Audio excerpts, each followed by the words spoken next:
All right, so today we're talking about key art and posters. This stuff comes from zevendesign.com. It's letter N in the syllabus.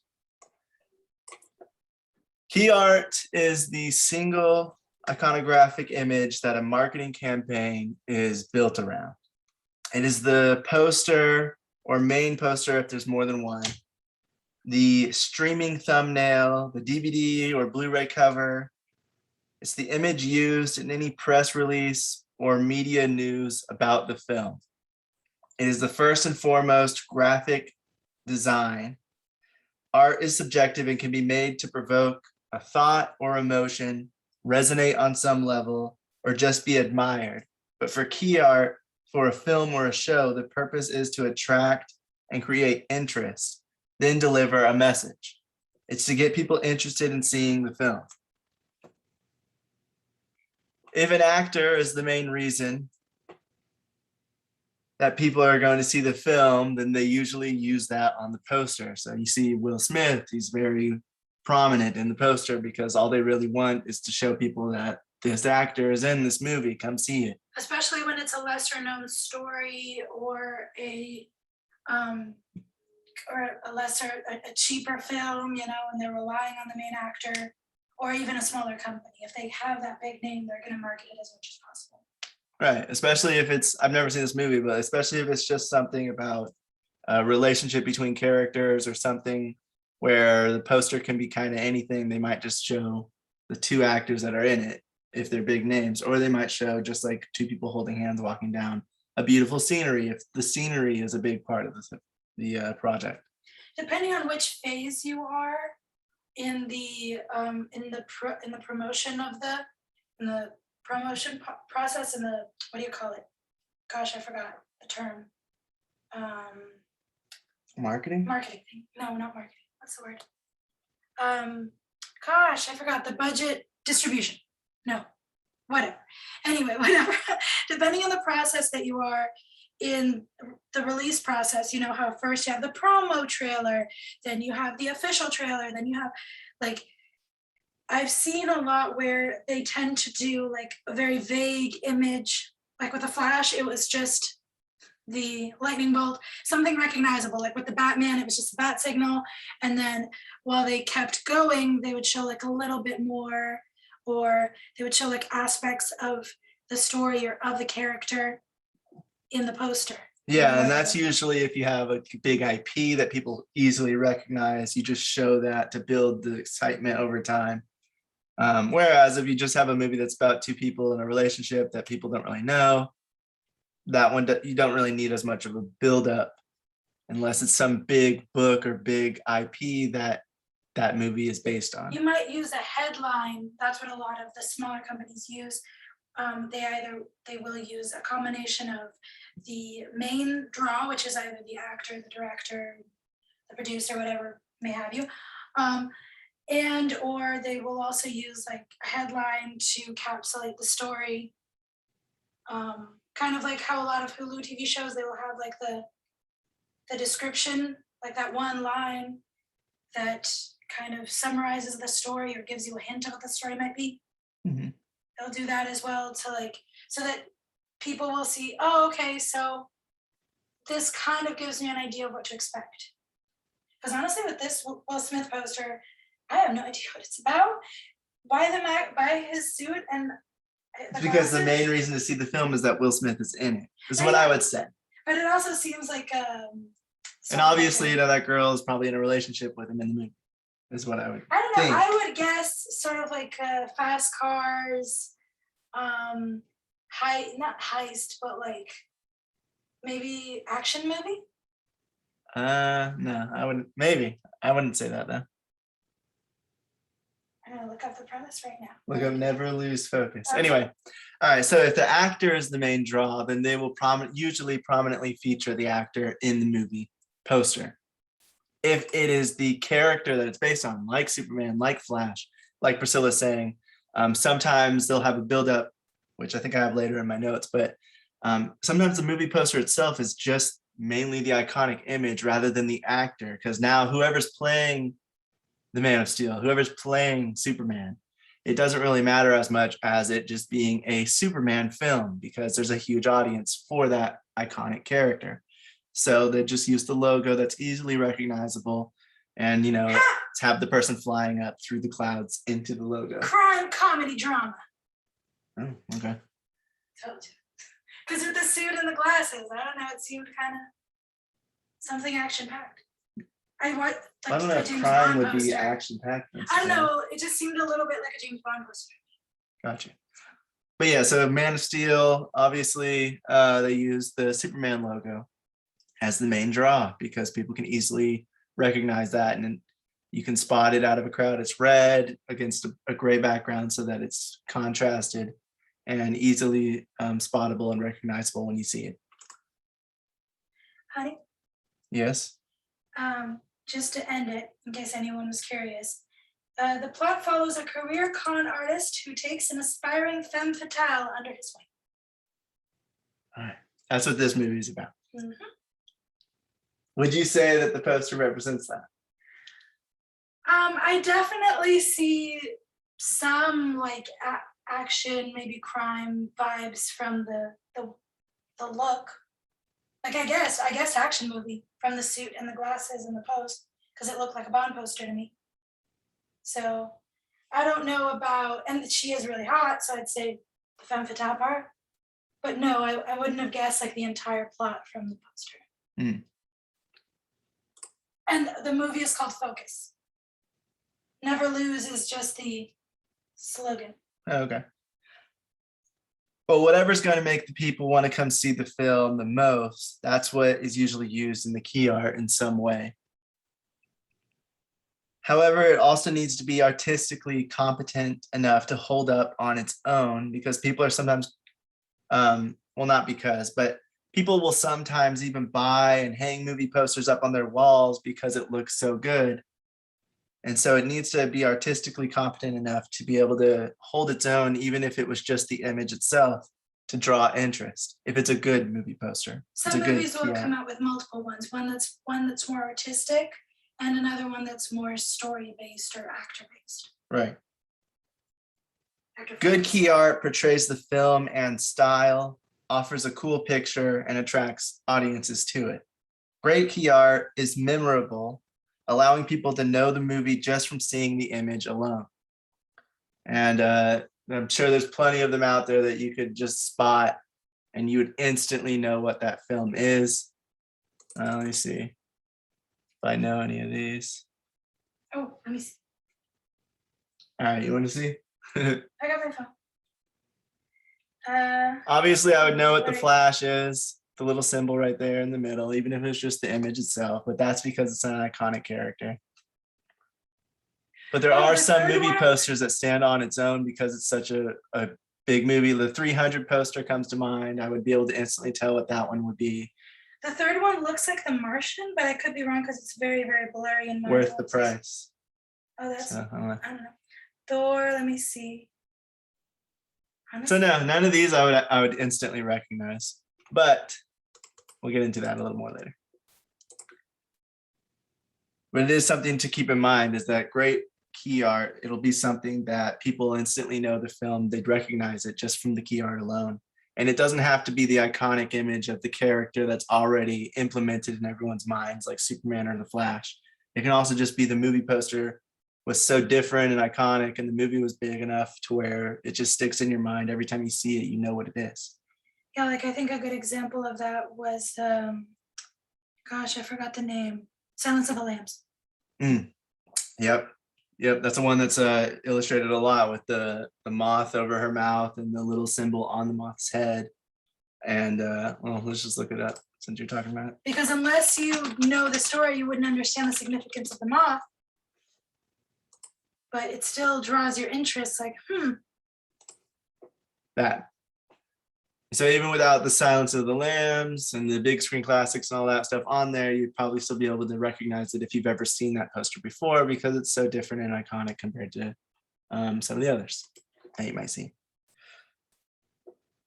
Some key art is created like this for the key art alone, and others are images of the actors or photos from the film that are compiled together, or just one single shot like this, something that was taken from the film, and that's used as the poster when it's a pivotal, usually it's a pivotal moment in the film that is used on the poster or something like that. Like The Pursuit of Happiness had him walking on the street with a sound. That was like one of the posters for it. Mm. There's also themes, like in Hollywood, we always hear about the generic posters where like, oh, that's generic action movie poster, generic superhero movie posters, certain colors, certain poses will that people attribute to specific types of movies. Action films tend to look similar, stuff like that. And it can help the audience kind of figure out what kind of movie it's going to be. You said like Forrest Gump, and yeah, like him sitting on the bench, that's a huge part of the movie. And so what some films will do is they will usually have some photographer on set that's going to take a picture that represents something that happened in the movie, and then use that because it will have a higher resolution than the film itself, the film footage. And you need a really high resolution to print big posters and things like that, and use it on huge billboards and buses and stuff like that when you're advertising the movie. So they'll usually have a specific production stills person to take those production stills that make it look like the movie or actually shot when the movie scenes are happening. And then they'll use one of those images or a few of those images and compile them together or isolate them like in Forrest Gump. Or work with a graphic artist to mix the images along with their personal art created for the film. And then other films, they will just take stuff that isn't actually in the movie or isn't going to be seen in it and compile it together that is representing what the movie is about, and kind of the style and idea they were going for, regardless of if that's actually in the film, that shot or that composition. I feel like for the you've always seen like different eras in film where there were a few eras, I think in the 2000s and in the 80s especially, where every movie posters looked the same, or almost every movie poster looked the same. So the ones that didn't stood out a lot more. And I feel like now we're becoming, I mean, could be wrong about this, but I feel like now we're starting to become a little more creative with our movie posters because there's so much competition, because there's so much out there. You want something that's going to catch people's eyes, that's going to make them curious, going to draw them in a lot more. Yeah, so this isn't just for the movie posters. The key art is all of the image of your movie. So whenever you're distributing online and to online platforms, if you only have that one main image that you've been using for your marketing for your film, that's going to be the image that people see when they're scrolling through Netflix or Tubi or whatever streaming service you're using. And for them to stop and take a look at yours is already one of the hardest things because there's so much other competition in there. And so if they're going to stop and look at your image, it's because it stands out to them and it's something that looks like something they like. And then they click on it and they read the rest of the things. But that image is the first thing that's going to draw them in. When they're at the movie theater, they're just going to the movies before they haven't decided on a movie already. Some people do that. But if they just go to the movies and then decide what to watch, the movie poster is going to be the thing that draws them in and makes them go, hey, look at that movie. That looks like something I like, and makes them want to go see it. Fun fact, Netflix, I don't know if other streaming services do this, but I know Netflix for sure does. Depending on what kind of stuff you watch, they will actually have multiple versions of posters or footage or images for that TV show or movie. And depending on your viewing habits or what kind of stuff you like, or if you're male or female or whatever, they will actually give you a different poster for that project. That's why sometimes you'll see one image for a show and then next time you log in, it's a completely other image, because they will use an algorithm to see, okay, how can we best market this show to this viewer, oh, I think they would resonate more with this image given their viewing history. They do Stuff like that, that. or they do it on a time basis. Because I know like stuff that I had in my list for a while, it would all of a sudden be a new image. And then when I was going to go watch it, I was like, where's it at? Because I was used to seeing, like if I was going to watch this, Island of the Undead, zombie pirate rock opera. That's what it says. I would Interesting. I'd have this in my list, in my watch later list, and then I'd be seeing this image over and over again and not feeling like watching it. But when I feel like watching it, go look for this, and it's something else. But they do that because then whoever wasn't watching it or wasn't clicking on it with this image, if they had another one to show, would help that audience come in. It still should represent the film, and it usually does. It still should be something from the film itself or something that represents it in a different way. It's just to draw in a different audience or have a new look so that people aren't seeing the same thing over and over again and they see something new. Honestly, with a line like But that, that's I'm not super every- curious. So There you go. And she's holding a guitar, it's dripping blood. There's a pirate ship blowing up in the background. very Pride, Prejudice, and Zombies. Yeah. 'Cause that was a Michael big Bay-esque, Yeah. big, huge explosions and stuff. But, or Zack Snyder with the color scheme, honestly. But that's not every streaming service though, especially not the free ones. But Netflix has done that, and I believe others are starting to do that more often. So sometimes if you have multiple images, you can send that all to them. Or a distributor may request you have more than one key art image. But for the most part, your key art, your main image is going to remain the same throughout your marketing campaign, or at least it's going to be the main one used if you have multiple. Because there's always going to be one that you show for the most part, and then others that you show in given circumstances, like when you're trying to get in those other audiences, or maybe you have two target markets, and one is going to like this poster, but the other one's going to like something a little less flashy. And so you show the less flashy one on the websites that you think the other target market is going to, and on the other trailers and YouTube videos that the other target market's Asia watching, will focus a lot you'll more. show that image. Asia will focus a lot more on when they have like car movies or movies with giant robots or monsters. They will focus a lot more on the giant robots, on the monsters than the characters. Whereas another region might focus more on the characters and then have the monsters or the robots in the background. Mm-hmm. And it's just about what that group of people, what that audience is going to want to see. And so over there, a lot of people like that kind of big giant monster battles, big giant things. So the movies like King Kong versus Godzilla, they feature the monsters in a different way than they would in the US and other regions. Typically speaking, they usually have multiple images for different regions because different things are going to draw different audiences in. Another thing you want key art to do is to evoke an emotion, unease, happiness, excitement, anxiety, something that's going to match the genre and kind of film that you have. So from this image, I would say this film is probably a little over the top. Clearly, it's a zombie pirate rock opera. So it's That already something screams over the top. it seems over the top and kind of like quirky, I guess I would say. So it already evokes that kind of emotion when you just look at the picture alone. And this is an independent film, I believe. I've never seen it, but you have to also consider the composition, the color, the typography, and much more when creating the key art.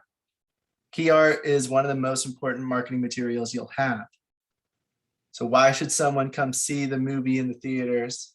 Well, maybe it's because the poster's interesting. Why is somebody going to stop scrolling through their streaming service to look at your film? It's because of the thumbnail.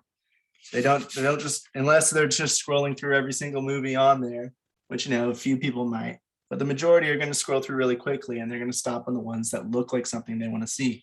I would also say be very careful to not misadvertise your film with the poster, like make it look different than it actually is. Some people would try to have a poster that's a lot more flashy than the movie actually is. So they'll go in expecting an action or something like really colorful or whatever, and then it's very muted or slower movie. So you have to be really careful with that as well. Like you can make it look good and unique and artsy, beautiful without misgenring your movie or making it seem like something different than it is. Yeah. And even big marketing companies will do that. They'll mess it Yes. up where they think marketing it to this audience will be the best route. And so they will, but the movie doesn't actually represent whatever that audience was wanting to watch. It's just the marketing that looks like it's going to be a different movie than it is. And so the audience who likes that, like this film, let's say there are no explosions in the thing, they just want it to look cool. If that's the case, if people are going for big explosions and giant action pieces, they're going to be disappointed when they go see the actual film because this poster and maybe the trailer represented something that they thought was going to be very flashy and explosions and big fights. When in reality, if it's a independent film, it might not have very much of that at all. One example that a lot of people use is Jennifer's Body. They advertise the crap out of the posters and even the trailers on Megan Fox is hot. And yes, she is very hot, but they kind of just were like, oh, she's hot, look at her looking like Which one's the real poster on? So like, Is it this one? That was part of there's that one, and then there's one where she's sitting down, and let me see if I can show this one. This one. Yeah. So that one is the most known one. And like, yeah, she's hot and all this stuff, but a lot of people say nowadays, now that it's become more of a cult classic, that if they had advertised it more as a horror, more the horror elements more than just, oh, look at how hot she is, a lot of people that didn't see the movie would have probably given it a chance. And a lot of people that went to see the movie just because, oh, Megan Fox is really hot, maybe were kind of disappointed or something. So I just hear a lot of talk about that, about even Megan Fox herself complained about the advertisements for the movie, the posters, and how it just focused, yes, that's part of the storyline, is her body technically, but it's a lot more. And the title of the movie. And the title of the movie. But it's also a horror. And if they had leaned into those horror elements a little more, if you watch the trailers especially, mostly just shots of, like, zoomed in shots of Megan Fox. So that was one. And part of that could be they were trying to sell it as Megan Fox is in this movie because she's a bigger actress, and some fans might just want to go see it because she's in it. But yeah, clearly it was obviously very overly sexualized, just like Transformers when they had Megan Fox in it. And a lot of horror fans complained about that because they were like, wow, I wish I would have discovered this movie sooner. It wasn't advertised to me. Right. The key art's going to be the first impression on someone for your movie. So you need to be making sure that it's good and that it represents your film or represents the image of the target market you're trying to reach. This next stuff comes from moviemaker.com. It's letter N in the syllabus. Oh, it was also because it's a very campy movie. So a lot of people complain, like, I wish they would have leaned in more on the camp too, on like the funny elements of it. All right, so here's a huge Back to the Future. There's one that's really iconic, and if you took out Back to the Future, I'd still know what it is. There's probably others on here, but that's the first one that I saw that caught my eye. Anyway, key art's purpose is to distill the theme, tone, plot, character arcs of a film or show into one clear image. They say while it may sound simple, it's like taking a 100-piece puzzle and pulling out the one that's capable of telling the whole story. When searching for a designer to create your key art, be sure to ask others who have worked with them. You don't want to get an unreliable designer or somebody who's going to take too long or do something different than what you're looking for. You want to make sure that they are going to work well with you and collaborate well with you. And the only way you do that is by asking others who have worked with them before, hey, are they good? Do they keep updates on time and all of that type of thing?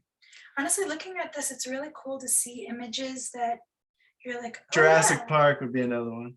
That's just caught my eye again. Like The Politician, for example, it's on here. It's a comedy that's not my favorite, but the image is like two guys in suits squaring each other off. I don't think is it called The Politician? I don't know, that comedy about the two. Men in Black's another one. Yeah. So like it's interesting to look at these posters, look at the images or look at the stills, and just see like, oh wow, that really works. Either in an obvious way or either in an artistic way. The subtleties of how like, oh wow, that really that's really good at like showing little aspects of the story in little details that maybe wouldn't have initially, come to your mind. So I don't know, I just think it's really cool to look at and be like, holy crap, like they managed to show like a little piece of the story in this poster in a very subtle way, you know. Mhm. Ghost Protocol, I see that one. There's a bunch here.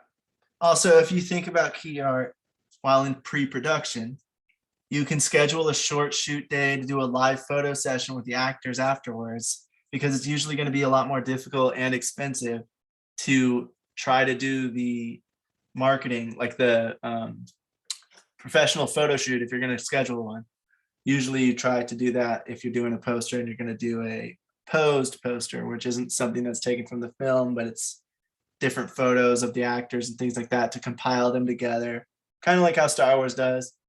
A lot of those photos are taken behind like a green screen or something like that, and then they compile them all together to show the characters in different sizes of who's the main ones, who's more prominent, who's less, and all of that. And then, of course, the composition as well. Whoever's in the center is usually the most important, and whoever's beside them is next, and then so on and so forth. And also size, like one's bigger, smaller characters. Mm-hmm.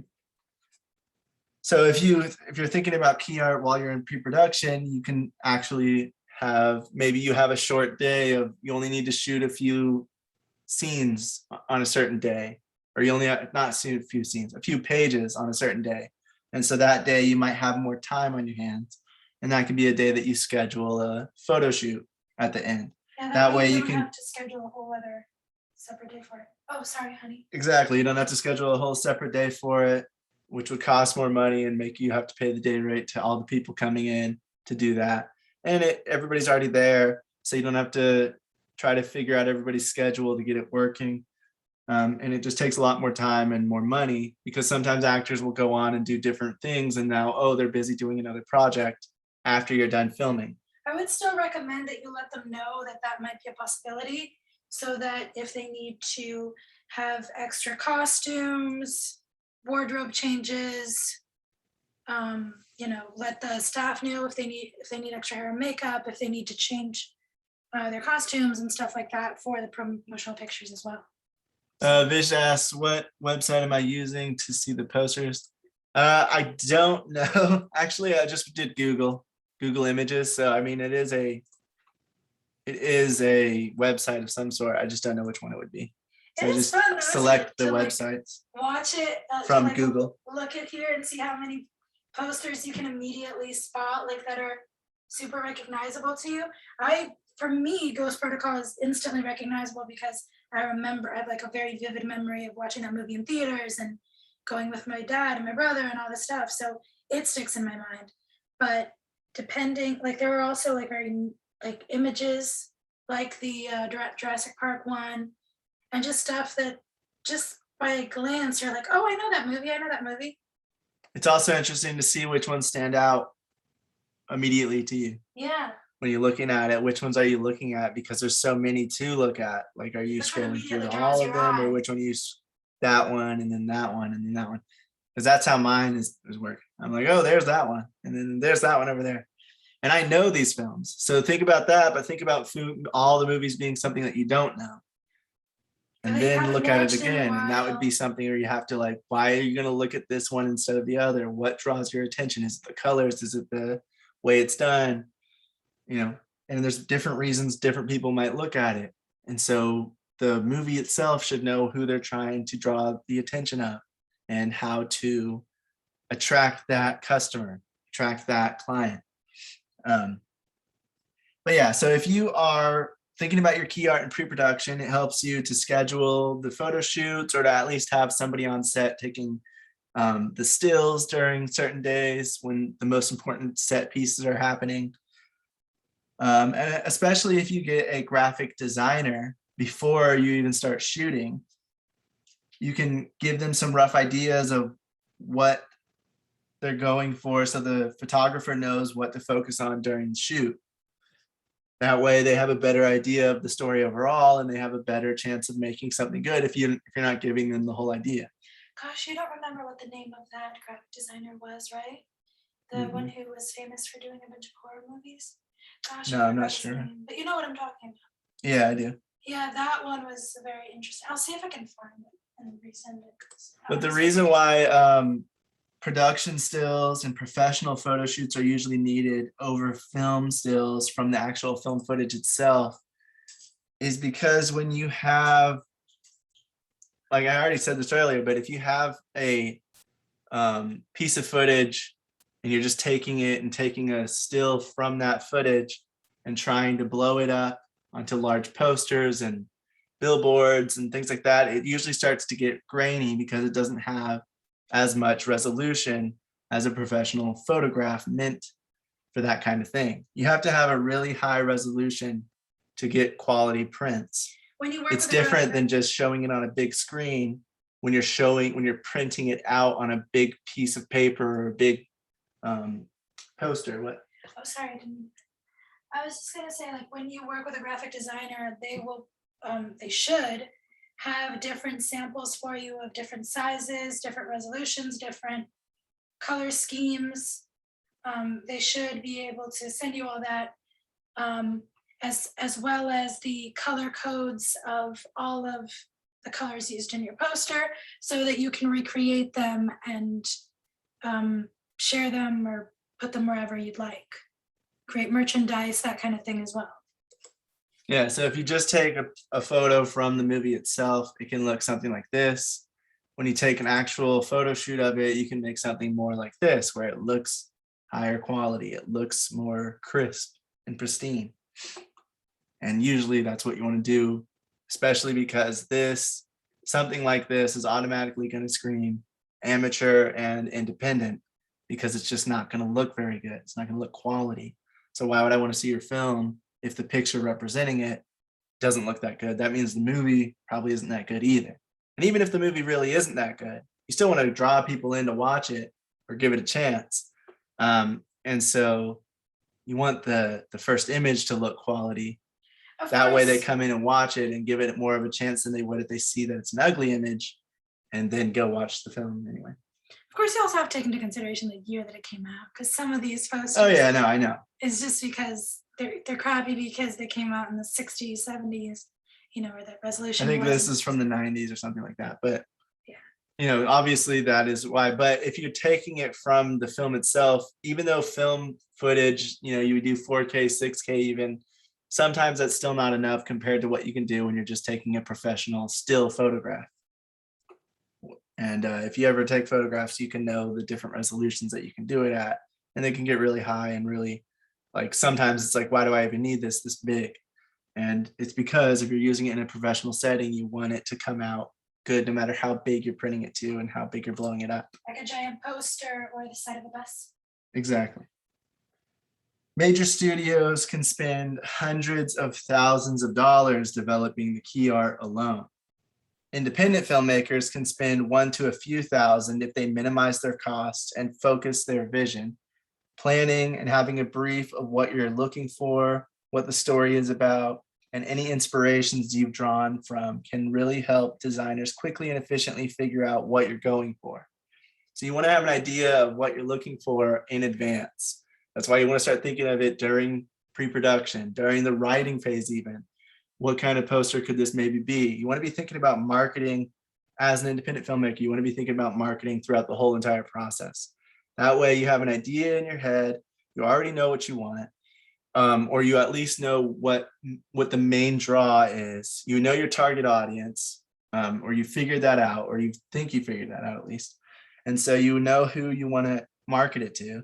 And by the time you go to somebody to try to get them to help you make the key art, you can tell them what you're looking for and what kind of image you want. That's what this person did when they were doing this. It was an article they were talking about how they came to them and said, oh, I want something like Michael Bay, and in a perfect world, I'd have it like this. I'd have this happen and this being done and all of this other thing, and the colors would be this and that, because they already had the idea of what their movie would be and what kind of over the top absurdity they want to make this film appeal to. It doesn't always have to be the exact image in your head. Sometimes it can just be, this is the feel I'm going for. This is the audience I'm kind of trying to attract. This is the genre. I want it over the top. I want it goofy horror, or I want it slapstick, or I want it, like it can be the genre, it can be the feeling, it can be the colors you want, the emotion you're trying to get out. Doesn't necessarily have to be as specific as I want this image, this image, this image, but at least giving them something to work with where they can go off of something and show you, okay, what about this? Yeah, our film is a very personal story. It's about this little girl, something, something, something. I don't know what this film is about. I'm just giving an example of if this was what it was. And so then they make the main draw the little girl, and whatever that thing is, the light is around her neck. Maybe that's some kind of sci-fi thing, but you tell them exactly what the movie's about. You give them an idea. If you don't have an idea for the actual image itself, you can give them what the feeling, the main emotion, the main theme of the film is. That way they have a better idea and can help make it. The reason why you start to spend thousands and thousands of dollars more is when the graphic designer goes off and does their own thing. They see the story, they know it a little bit, they read part of it, whatever part you're giving them, whether it's the whole script or just a little small part. And then they make the graphic art and come back.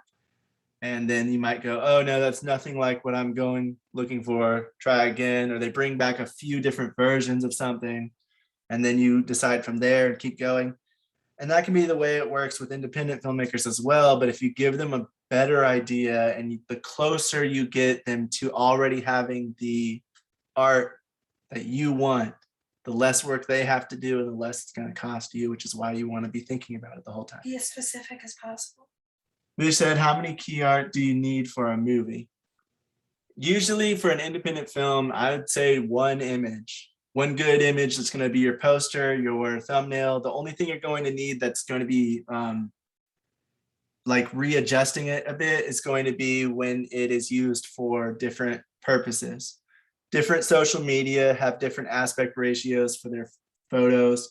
So you might have to crop it, or you might have to request that there be a few different aspect ratio versions of the same image.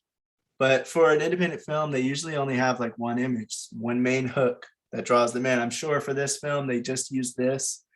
And when it was a thumbnail, the thumbnail's a little bit wider.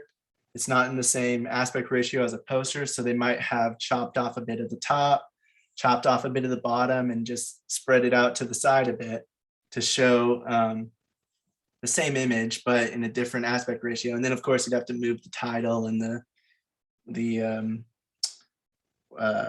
what do you call it? The zombie pirate rock opera would be the headline. I think so.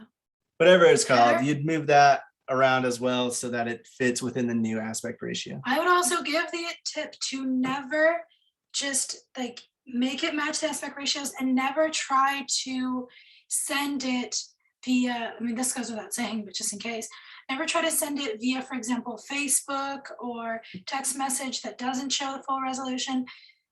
Sending it through email, make sure that it's getting the full resolution, because Facebook especially is known for downgrading the image. So if you're going to share it, you can share it on Facebook, but don't save the Facebook image and then share it other places. Make sure that you have the full resolution image saved and you can share it to other places, or adapt the full resolution image to the crop that you need or to the platform that you need, instead of, okay, I'm going to use this one image and then save it here and then save it, because it's just going to keep degrading quality with each upload. They said thumbnail is the same as I think it was meaning poster. Yeah, it can be the same. It's just going to be zoomed in more. So we would basically like cut off part of the top from where her head is, cut off part of the bottom to where there's nothing happening, and zoom in more like the top of her head to around like right above her knees maybe. And that way it would be the same image, but it would be in the aspect ratio we want, because we've chopped off the top parts and made it more of a thumbnail It would fit on Instagram, for aspect example. ratio. It would just have her be more of the scent. She'd be larger in the image. The boat in the background would be a bit larger, but everything else would maintain the same. You'd have the same look. You'd have the same feeling, and the color scheme would be the same. Even like the ads that you see on the top of websites, sometimes they'll have those little skinny bars that have the ads on it. That might just have the title, and or it might just have the guitar, or it might just have something like that, like a little tiny sliver, because it's, you know, so thin. It would be like where it says LCloud MediaStudies, it's the blue bar, but it would be an ad. And so obviously you can't take this image and just compress it down, because it'll look super stretched and weird. So what they do is they just chop out the part that they think is the main thing. And usually that's the title with the color scheme. They might move the title up to the guitar and then chop it so that you see the guitar with the blood on it, and you see the title, and you see a little bit of the explosion in the background, but it maintains that same image. That key art is used throughout the marketing campaign for whatever kind of advertising that is done. Yeah, that's what I was gonna say, that sometimes they will have they will take the image and put like the words with different stuff in the background, or add like a part of the image to those words. If they're gonna use like on top of a website or something like that, where you can only see the sliver. Mhm. So yeah, for an independent film, it's usually thinking about, okay, what is I have my poster, but now that I'm going to put it onto Facebook, Instagram, Twitter, you know, whatever other social media sites, and yeah, I'm going to even advertise it. I'm going to pay for advertising through Google, and they're all going to have different aspect ratios, different sizes for their images. And so you kind of have to select which part you feel is the most important. And then of course you want to like readjust where the title is, and all of that, so that that can fit in the same image. If you guys have ever made a social media profile, you'll know that usually when you have a large photo, they just make you select part of it. And so you go to where your face is, or you go to where the main part of the image is, and you select that to be the profile picture, because the rest isn't going to be able to fit in the aspect ratio given. Even when I was doing Zoom, you know, I could only put a little bit of that New York photo in there, because there was stuff going on the sides and on top and bottom that wasn't going to fit. So I had to select where the main part of the image was. And the same thing happens whenever you're doing it with key art. You just figure out where's the main part of the poster, and where am I going to move the title to. When using those posters in non-social media things like merchandise, like if you're creating posters, if you're creating like paying for a billboard, it's very important for you to have if you're recreating it to, if you have the exact number of the colors, or if you have the exact colors that you're going for, it really helps when creating merchandise, because that way it's not like, oh, one poster is brighter or darker than the other. One poster, this shade looks completely different than that shade. Like, they're small details, but they do make a difference in making it look more professional and more like one cohesive thing, as opposed to just like, oh, this one looks a little crappier than that one, which looks a little better than that one, you know? Yeah, and so you can actually know the specific hex codes that the colors are, because you know that if you say that's orange, well, there's 100 different thousand orange variations we could do to make that part of the explosion orange.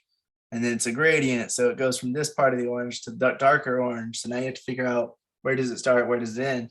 And usually when you have a graphic designer or somebody's working on it, or if you're creating it yourself, whatever you're using to create it, like Photoshop, for instance, it will tell you exactly what color of each part of the image is. So you'll be able to recreate it perfectly no matter what you're printing it on. Obviously, depending on the screen or the image that you're printing it on, it will look a little different, but if you can get it as accurate and just similar as possible, that will make it look more professional and more uniform.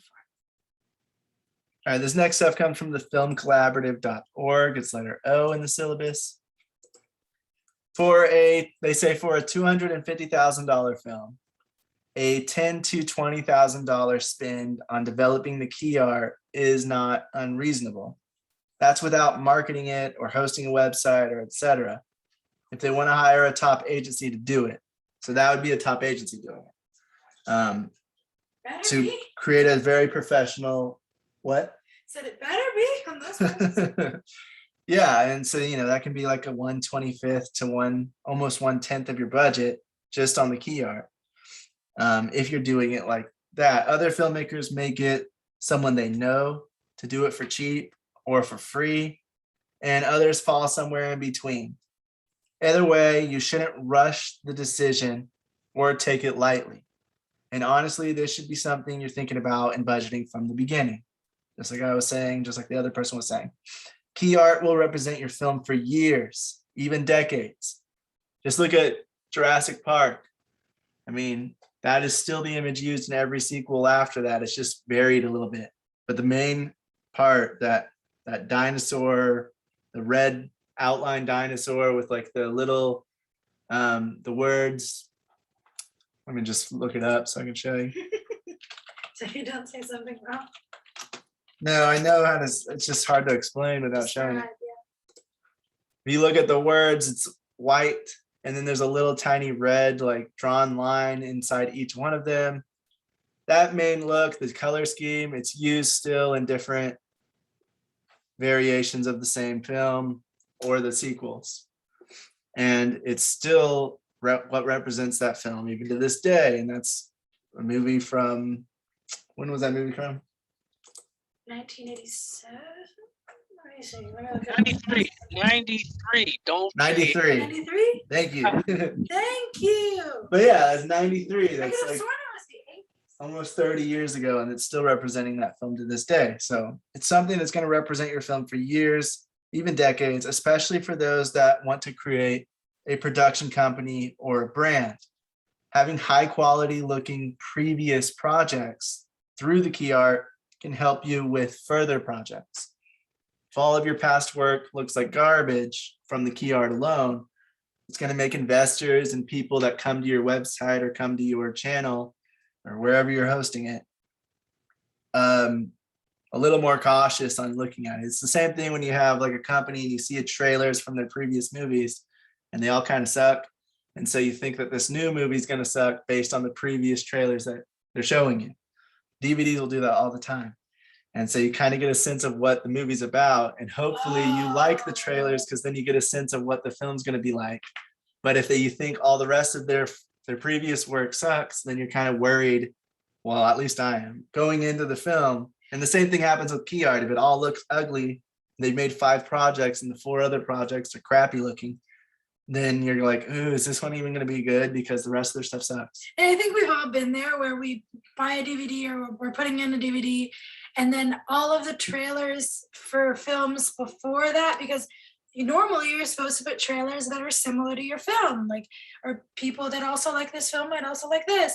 So if you see that all of the trailers before the film are crap, you're like, oh, well, this one is going to be bad, isn't it? Like, Right. gosh. Right. So with key art, even if those previous movies weren't the highest quality, if you have a good quality key art for them that look like pretty good, decent movies, it'll just help with gaining more audience for later movies and gaining investors because it looks like you have made higher quality projects than maybe you actually did. Just gaining more confidence too in your work, in your style, that kind of thing. However, the value of the key art can only go so far without being combined with other factors in your marketing. If your trailer, your website, the reviews, or the word of mouth is bad, spending $10,000 to $20,000 on a poster probably isn't the best idea. If your budget doesn't really allow it and you're just trying to draw people in with that alone, that's the first thing they're going to see. The next thing they're going to do is read the synopsis. The next thing they might do is look at the trailer. Then they might look at who's in it. And then they might decide if they're going to watch it or not. So they're not just, I mean, some people will, but not everybody is going to watch the film just based off the key art alone.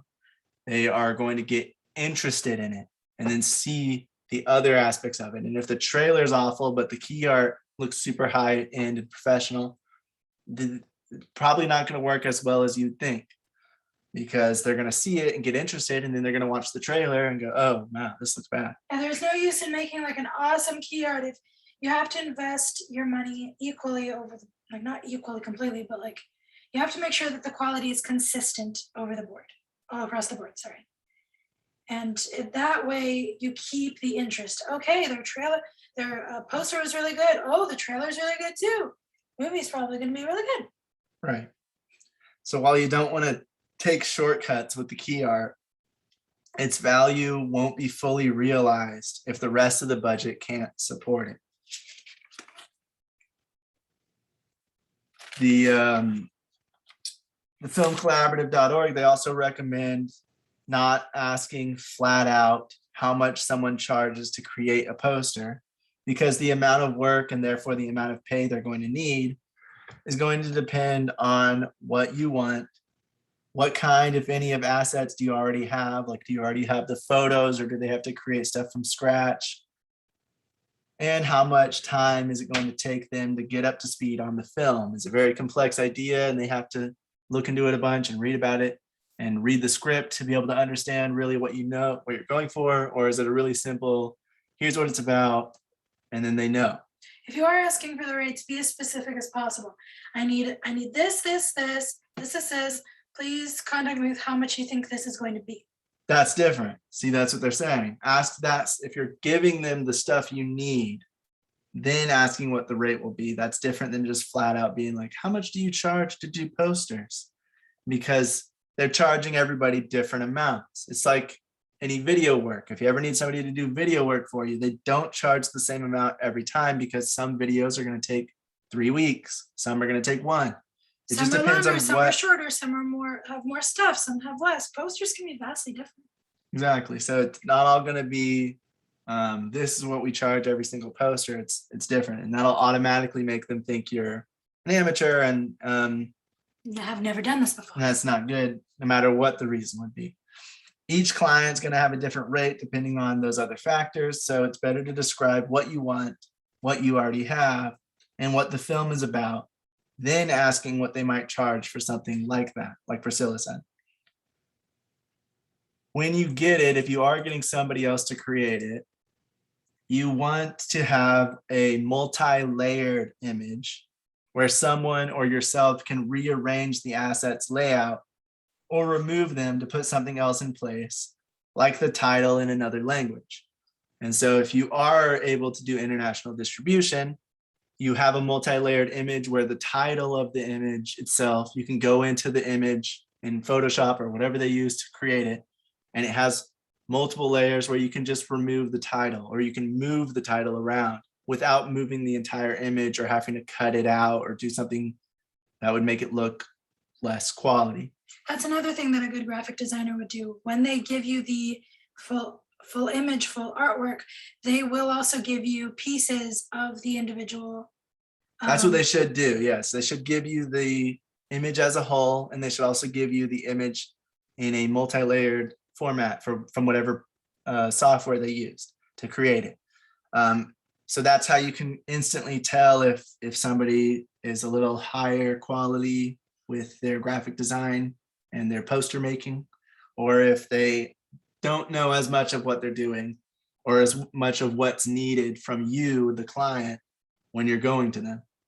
Because you do want to have a multi-layered image, like we were talking about with creating the different aspect ratios. If you want the title in it, you're going to have to move the title around, because you don't just want the bottom of this image to be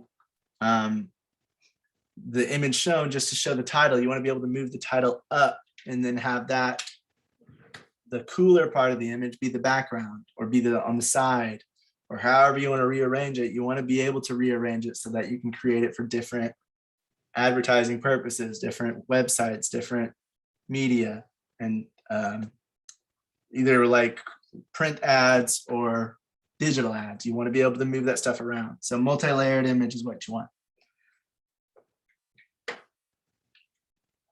This next stuff comes from design.tutsplus.com. It's letter R in the syllabus. Posters at movie theaters, which are also known as what is called a one sheet. The standard size is 27 by 40 inches, 27 across and 40 tall. Bus stops, subway stops, their standard advertising poster size is going to be 40 inches across by 60 inches, or no, is it 60 inches across by 40 inches tall? Because it's on the bus, so it goes wider. Posters sold by retailers to customers, the ones that you might go into like Walmart or Target and buy a poster, a movie poster, they're not going to be as big as the ones you see at the actual movie theater. They'll be a little bit smaller. They'll be 24 inches by 36, 24 across, 36 tall. Where the movie poster at the theater is a few inches taller on each, a few inches wider and taller. It's 27 by 40. The one at the store is 24 by 36, which is a bit smaller. Movie posters, most movie posters contain the title, the stars, the director, and the release date on them. Some also feature review quotes. If that's a big thing, they have like people are saying this film's really great, and they put some of those review quotes on there from big publications.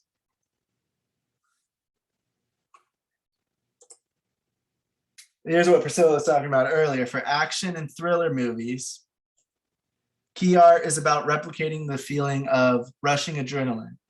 Textures, haphazard fonts, condensed type styles, focusing more on movement and color. So you might see action movies and thrillers have some blurred out parts to make it look like they're rushing through a scene, or they're rushing through a crowd, or there's people rushing around them, or there's shots getting fired around them, or there's smoke and fire. Haphazard fonts, just being to look a little more like bullets, or look like action, or look like a sword, or whatever the movie's about. They sometimes will try to make the sharpness of the title be in a similar font style as much as they can with just a font. For comedy, expressive photography and bright, optimistic color palettes are used. Character photographs are often the focal point of comedy posters. So you'll see they're a lot brighter, they have a lot more color in them, they have a lot of different color in them, and you'll see a lot of them be the main part of the image is just the actors and possibly making some kind of goofy face or something that is the kind of humor that is in the movie. For horror, you have gory references like blood and weapons, or spooky settings, silhouetted figures, and ghostly shapes. They're usually dark, moody color palettes. And they have period type font styles or bloodied lettering. Or that spooky, creepy, like big font too. What do you mean? The you know, like the big creepy looking font. Like this one? The drooping font or the typewriter font.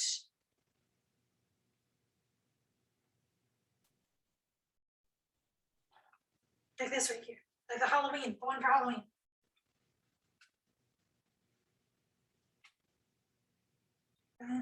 Oh yeah, Mhm. the one at the bottom left. Or this one right here. Which one? Oh, the one at top right, top left.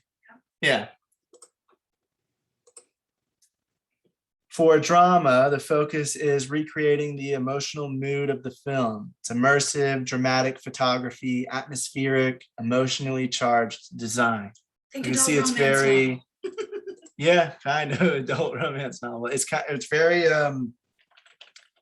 a lot of, like what I noticed looking at these is a lot of the titles that has very like blurred or kind of like a foggy look around the title. A lot of sunshine, a lot of sunsets, blue skies. And it's just recreating whatever the drama is about, whether it's a romance drama or it's a drama about someone being in the war. It has different looks and different various aspects to them for each one, but they all share some similar traits for the most part. And the reason is you can start to get a feel of what this movie is like, what this genre is, just from looking at the image itself, just from a few different things like the color palette and the title and what the image is itself. Some people are afraid of being too, oh, it's too generic, or oh, it gives too, like it's way too similar to other things. The perfect poster, I feel like, has a balance of both, though, because you do want to make a poster that shows what kind of genre it is to get people's attention. Like, oh, this is the type of movie I like, without having to, by image alone and by name, So it does have to lean into the genre a little bit. That doesn't mean you can't be creative or unique, or add like a personal touch of the story in your poster. It just means to keep those things in mind so that when, bringing it out to audiences, you'll be able to capture the right audience that are looking for that type of movie. Yeah.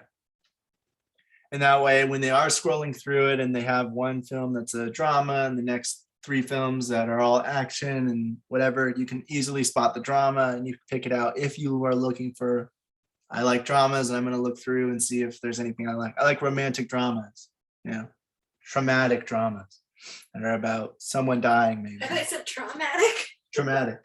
Yeah, I know. Oh. And so, I might be looking for like one of those kind of movies. So I'm scrolling through and I spot one sort of like this. And I'm like, hey, that could be what I'm looking for.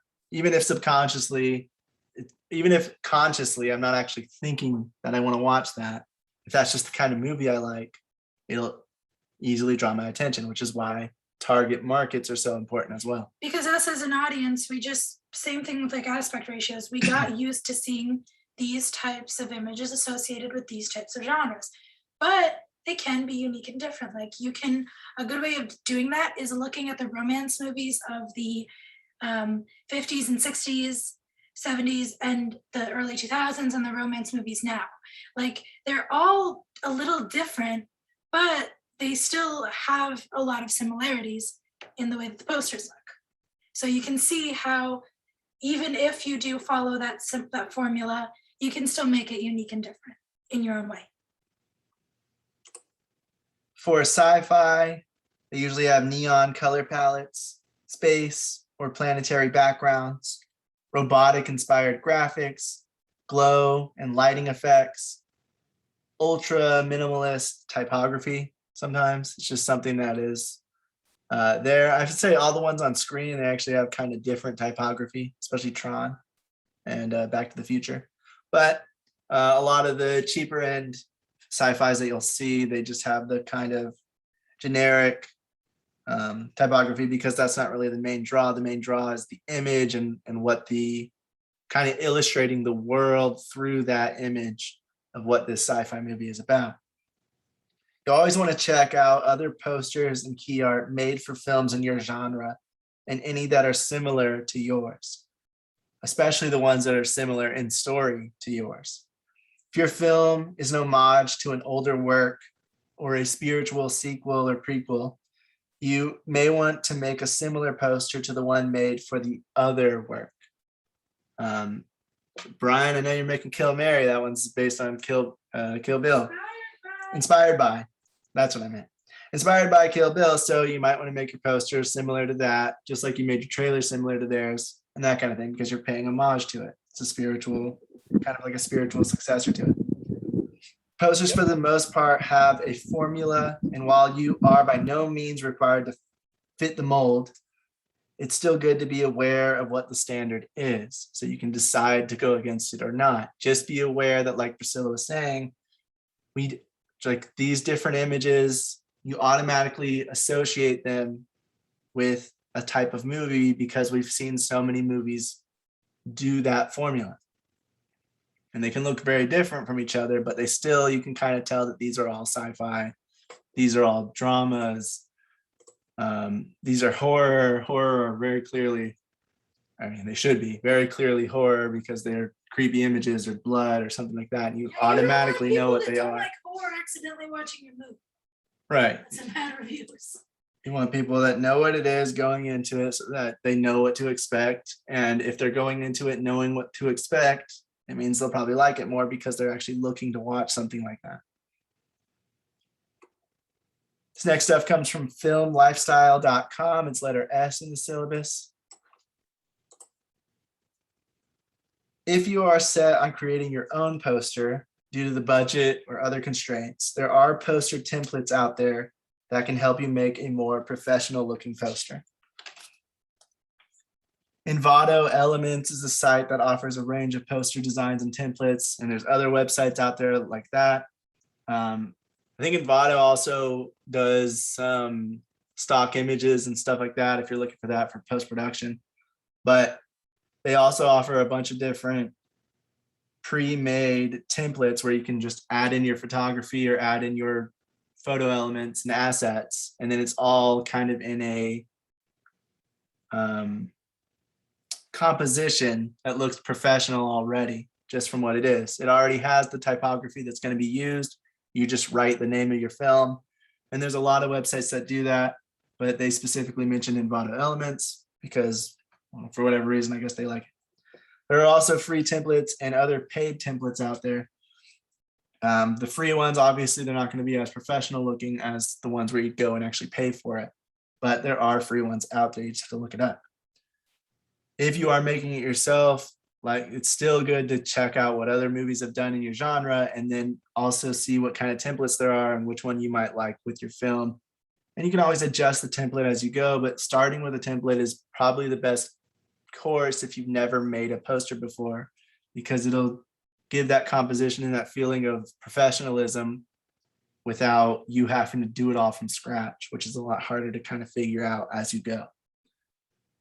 But it's not impossible. Some people will do it, and some people want to do it just to kind of learn it because they want to be able to make their future posters. So don't feel inclined to always need one. You can definitely do it yourself. It's just going to take a lot longer.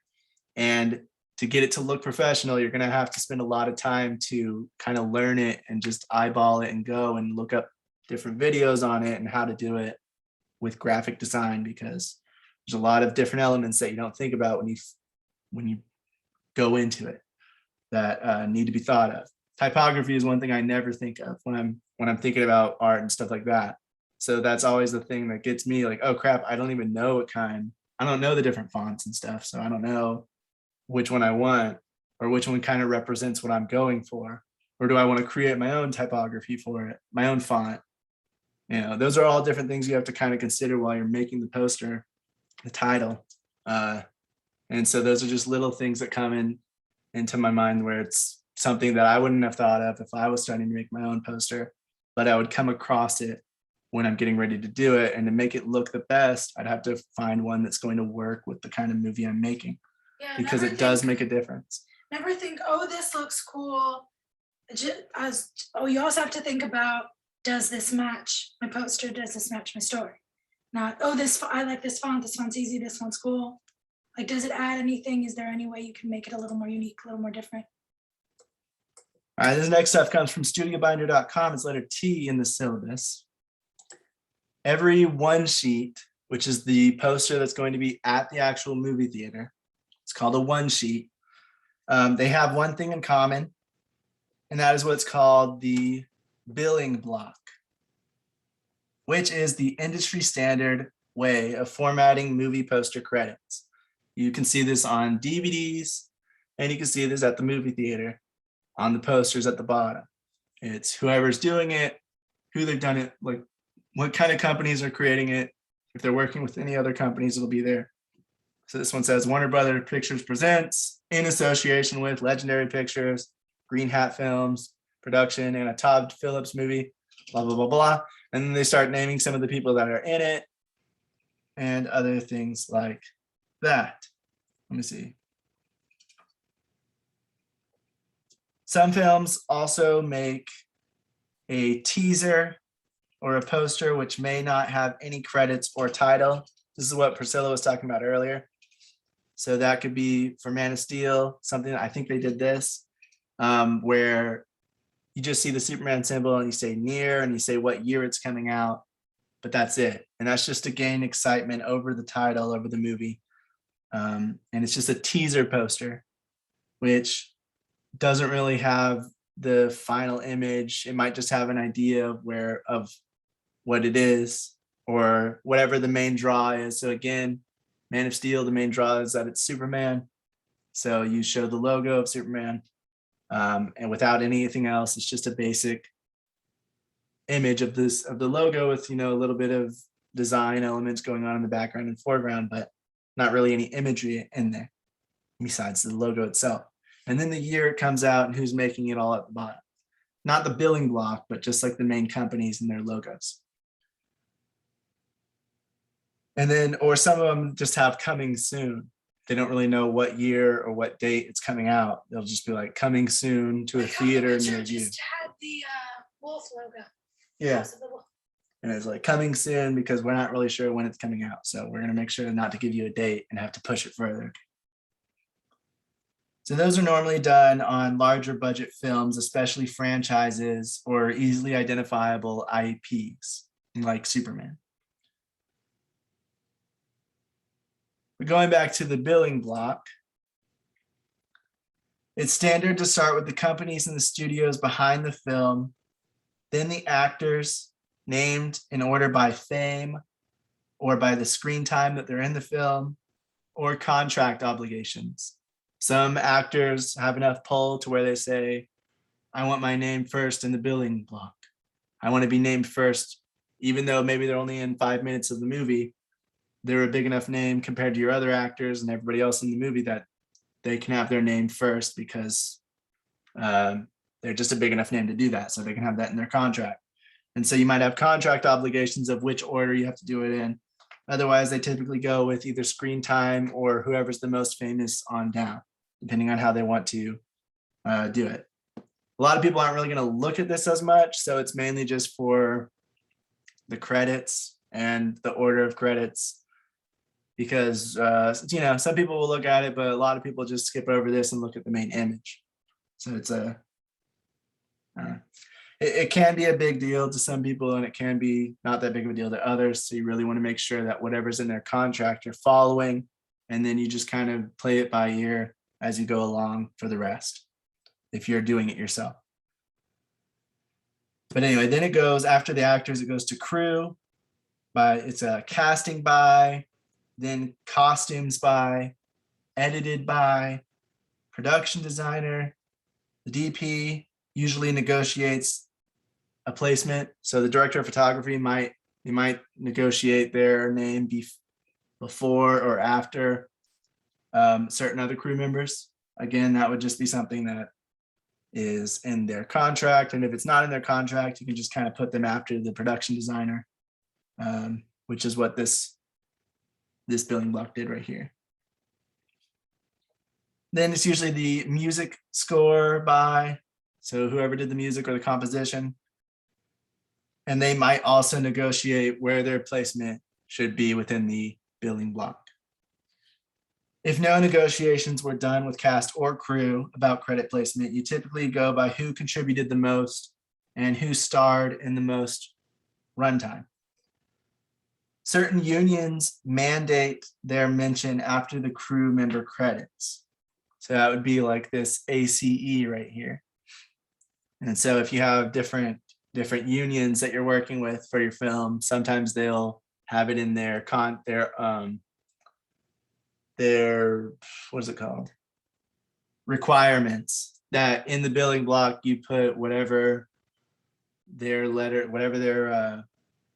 union letters are.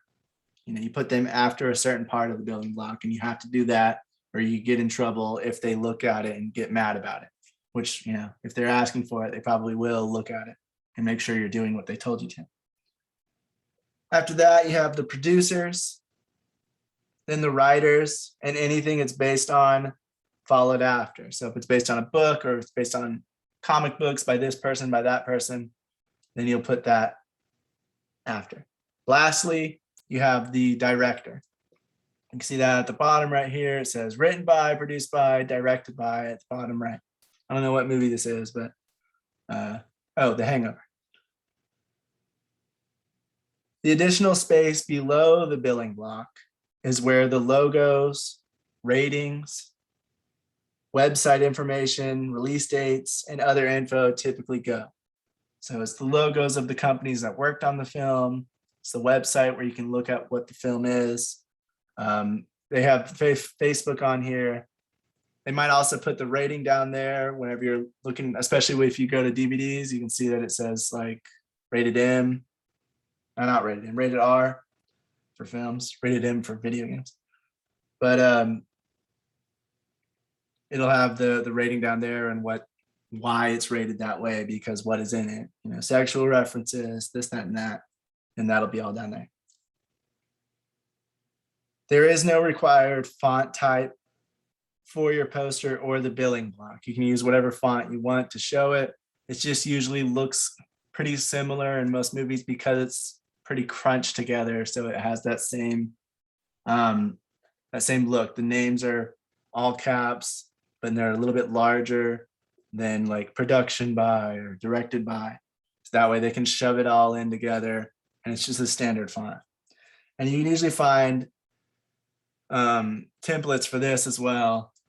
And throughout the website, if you just look at Google or anywhere, you can find fonts and presets that have, you just write in the information and it's going to appear like this. So it looks like this building block that is on every movie poster and DVD cover out there. All right, this next stuff comes from Vanity Fair. It's letter D in the syllabus. And it's a video, it's movie poster expert explains color schemes, Vanity Fair. They talk about the color trends in movie poster design. And they show red and white, generally used to market comedies, white background with red lettering. You see that, it's usually going to be a comedy of some sort. Blue is used a lot for thriller posters. A yellow background is used a lot in independent posters because it's a cheap way to catch the eye. Because color, yellow stands out a lot. So independent films will use it a lot just to draw somebody's eye cheaply, because sometimes they can't afford to do as much of a graphic design and really beautiful image as you would get with some other bigger budgeted films. So they sometimes will just use a yellow background to draw the eye and then have the name of the film or a more simple design on the poster. You have black, white, and orange. That's seen in a lot of movie posters for action movies. Blue and orange, or orange and teal, are complementary colors and are used in many posters for various genres all throughout the spectrum. I think it's one of the most used color schemes on posters, but I could be wrong about that. I just know I've seen it a lot.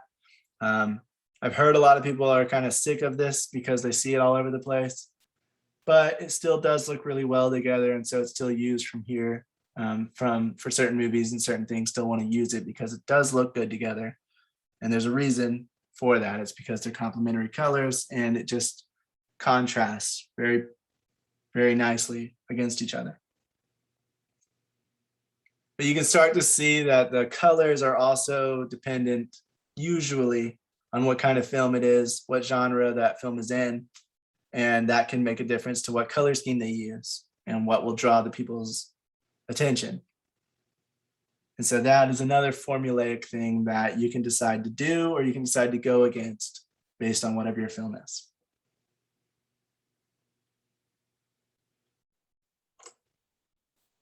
This next stuff comes from Skillshare. It's letter E in the syllabus. The video is how to design the perfect poster. A poster must follow a marketing strategy known as AIDA, which is AIDA. Capture attention, garner interest, elicit desire, and demand action. So what is this? You're looking through it, you're like, oh, what is that? And you're interested in it. Oh, I like it. It looks cool. It looks like something I might watch. I want to see it, or I want to buy a ticket to go see it, or I want to add it to my watch list on my streaming service. And then you actually do that, the action. I am going to buy a ticket to it, or I am going to put it in my watch later list, or I'm going to actually start watching it now. It is used, so you want to make sure you're thinking about marketing when you're thinking about this. It's not all about art, like we said. It's about drawing people in and getting them to buy a ticket or watch your film on whatever website or streaming service they're using. You want to make sure that you are marketing it to them. And the best way to do that is by having a key art image that is going to represent your film in a way that is that looks good and that represents your film to the best it can, so that people can see it and decide on whether they want to watch it or look into it further or not. Another thing they say is that, I don't know how to pronounce it. I think it's Trajan or Trojan. I think it's Trajan, like Trojan. But Trajan, the font, it's become known as the movie font because recently many films use it for their titles. So this is a common font used for movie titles. You can see all the titles that they're showing that use it. Doesn't mean you have to use this one, but it is one of the ones that they use for many movie titles. When designing a poster, you typically want to think about using only what? I mean, but it might just be the gradient, the lighting, It's the same font. It just has like different thicknesses, different, gradients and stuff like that to make them look. But the way the letters are, which is the font, are all the same. Like the S's look similar. They have that little pointy tip.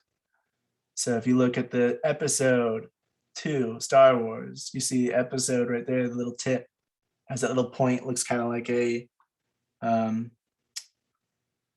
hook for fishing. And you can see the same thing up here where Stargate is, and Score, Lord of the Rings. They all have that little pointy tip at the end. And you can look at each letter and do the same thing, but that's what the different font would be. And then they can make it thicker, they can make it thinner, they can rearrange it in certain ways, but the way the letters are will be the same. And that's something you have to think about when you're making a poster. But typically speaking, you only want to use 2 fonts in a poster, no more than that, or it starts to look cluttered and weird. Usually you use one for your title and another for the rest of the stuff, like the billing block and whatever else is on your poster. Like the thing that said, again, I'm gonna go back to this. A zombie pirate rock opera, that is in a different font than the Island of the Undead. The title of the movie is in its own font, and those other things are in a separate font, but they don't have 3 to 4 different fonts going on all at once. It's just those 2, one for the title and one for the rest of the stuff on your poster. And then also when designing a poster, you typically want to think in thirds. Like if you were creating it, if you were going to take a picture, or if you were setting up a composition for a scene or a shot in your movie. Thinking in thirds, you break up the page into 9 pieces for composition. And then you have the main focus be on these lines, or on these where the lines cross, which is supposedly the theory is that is where the eyes go first when looking at something. And so you want to have the main part of the image on those lines or in that cross, so that's where the eyes go. And also it just looks more professional, the composition itself. If creating a look from scratch, you can use a stock image site to buy royalty-free images to use in the poster design as well. So if you're not going to actually use the actors or photographs of them, or if you weren't able to do a photo session, or have a professional do take some production stills on set during the filmmaking process, you can get the idea of it obviously you couldn't do something where it shows the actor's face, but you could do something from behind and just get stock images from a royalty-free site, cut out what you don't need and use what you do want, and then create an image that way. And I've seen a lot of people do it like that when they're making their own posters. So you don't always have to like draw and actually create it from scratch yourself. You can take pieces and things that are already made or already photographed and compile them together to make your poster design. Even if you have images of your actor, if you want to put something like in What Dreams May Come, there's like a city look in the background. They could have taken the image that they had of the actor, put that with the dog, and then had a stock image of like a beach, and then had a stock image of a city of some sort, and then compiled them all together to make it look like this image overall. And that is used a lot in graphic design, where you just shave off certain pieces of things and keep what's left, compile it together with something else to make it look new and unique or a different city, by taking pieces of different buildings and compiling them all together, and taking pieces of different cities and compiling them all together. So that's another way to go about it if you have to start from scratch, if you don't have photographs from your actual movie, or if you just don't want to use the photographs that you have, because some movies just don't want to use actual photography from the set. And they want to make something unique or different, so they want to actually create it for the image, for the key art itself. But as you can see, there's a lot of stuff that goes into it. And so you don't want to take it lightly. You don't want to think about it last second. This should be part of your marketing plan from the beginning. And you want to have a marketing plan as an independent filmmaker. You want to have a marketing plan as soon as you can, probably before you even start trying to get investing. Because if you already have your marketing plan figured out, then you'll know who your target audience is. You'll know what kind of image you're looking for to draw that audience in. You'll know what genre you have. You'll know your log line. You'll know your synopsis. And it'll just help when you're trying to pitch your film to the investors anyway. And you'll look more professional, and you'll have a better idea, and you'll be able to save costs and hassle and stress down the line, because you already have a lot of the stuff, a general idea at least, if not already pretty figured out, of what you want when you get to it. And you can, like I said, you can be looking at it during production. When could we take photos? Who could we have take photos if we don't have a professional? You can have somebody else do it, somebody on set, if they have their own camera, if they've used cameras before. You can have them take higher resolution photos during production whenever they get a chance. And that way you can have some photos that look relatively quality enough to be able to be used later on. But does anyone have anything to add or any questions or anything on key art and posters before we move on? Yeah. It's like, everything you said was good. See, going back to the fonts, like you had said something about there being a template for the what is it, the credit. We call it, I call it a credit block on the bottom, where you have all the names and name of the movie. Yeah, that. Mm-hmm.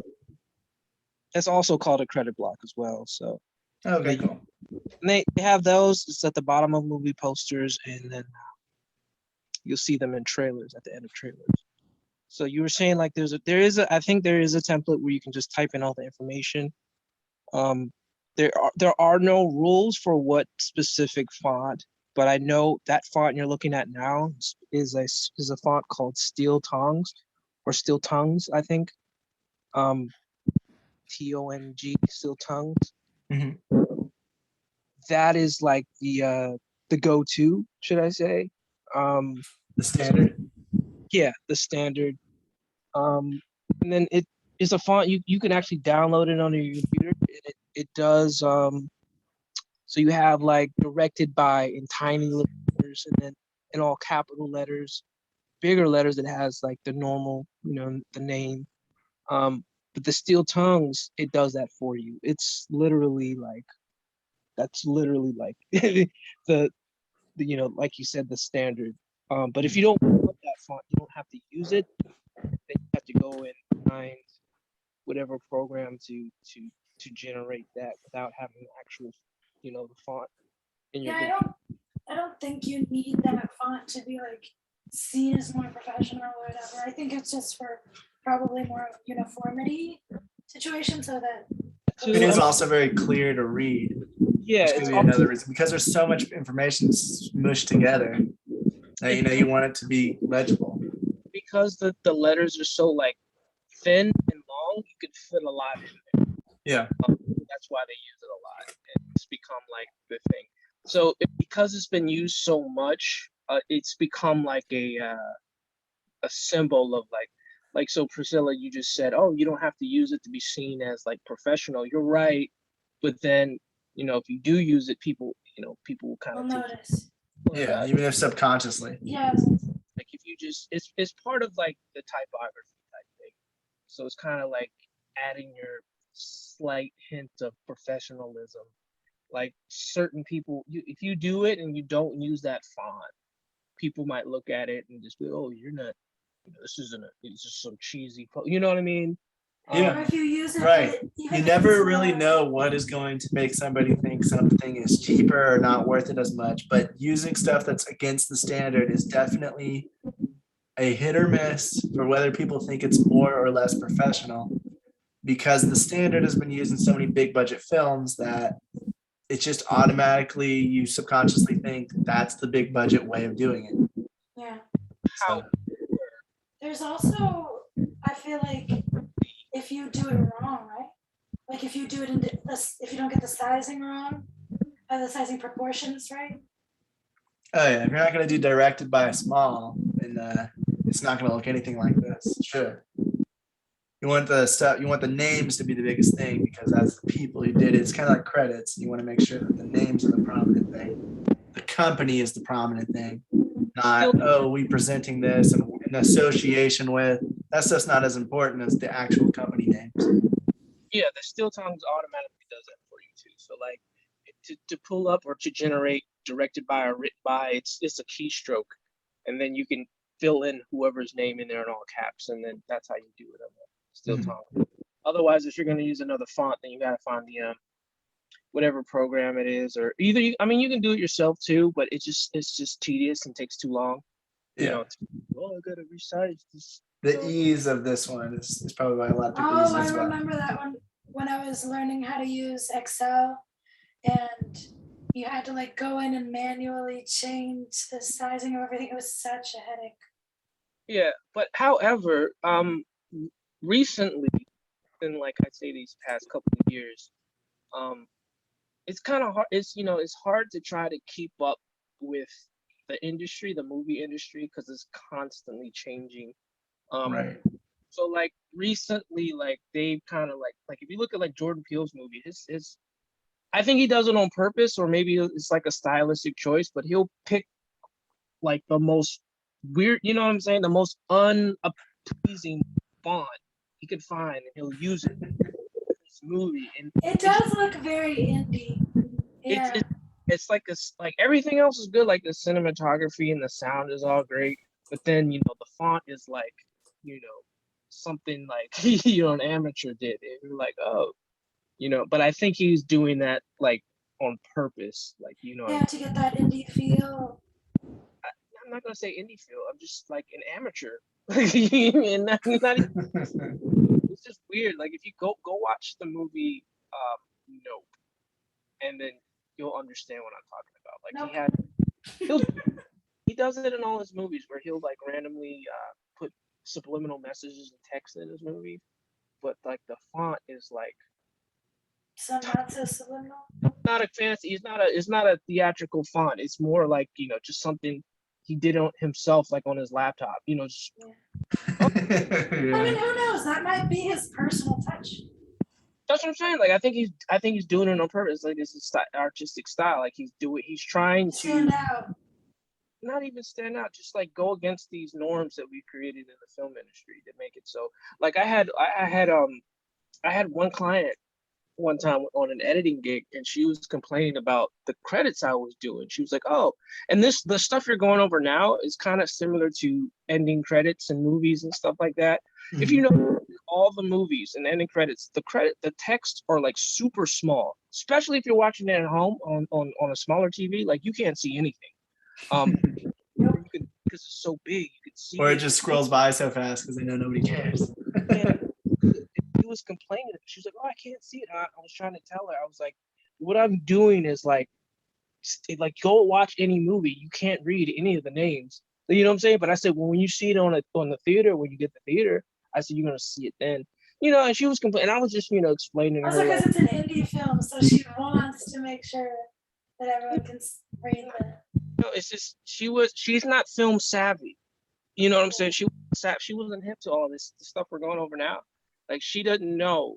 Like she was just, oh, I can't see the font. And I was like, well, yeah, if you're watching on your phone, you can't see anything. But theater is going to be able to see them. But at the same time, like that's how they in traditional movies, that for some reason they make the text and the credits. And I think there's other reasons behind it. I think a lot of it just has to do because there's so many people that they make the text really small to be able to fit as much as they possibly can. In a shorter time frame, yeah. Yeah, in the time frame as well. So that's one of the reasons. But nowadays, like they just stop caring about all and before let me think. Like before, like you would see like the scrolling text. I mean, you still see the scrolling text on black, but now everybody's got to have like the credit sequence and the ending of the film. I've seen movies do the scrolling sequence like the other way. They did it in reverse. And then there was a couple of movies where I see where they did like the old fashioned one. And I was like, I haven't seen that in like forever. Like they're just like nowadays, like they're just trying to break these norms. And I think Black Panther, the new trailer for Black Panther, it is, I don't know, like I don't know where that just look at the credit block for it. I don't know, like the trailer was epic and everything looked good, the sound was good, and then it gets all the way to the end to the credit block. I'm like, yo, what is this? Like what? I mean, if Disney's doing it, you can expect it to be the standard in a few years. Yeah, I don't know. you can't Right. you can't really try to Because keep they up. own all the movies. Yeah, all the movies. Always gonna try to switch it up. Like now, all the stuff you were saying about the templates for the movies, for the movie posters, you're right. Like it's like that. You have the poster, the title either at the top or the bottom or somewhere in the center. Then you have the credit block somewhere, and they can put the credit block wherever depending on the style of poster they're going with. Nowadays, like within these past couple of years, movie posters are more like teaser posters. Like I'll see like the name, especially Netflix posters. Like you won't see any credit blocks on those. It's just Netflix on the bottom and then the movie. You know what I mean? I mean, it makes sense because Netflix is a streaming service. Most people aren't gonna like they don't play trailers unless it's it's like when it's playing. Yeah, because I think the billing block or the credit block is used more for like the one sheets, the ones in the theaters and things like that, and then the DVD covers.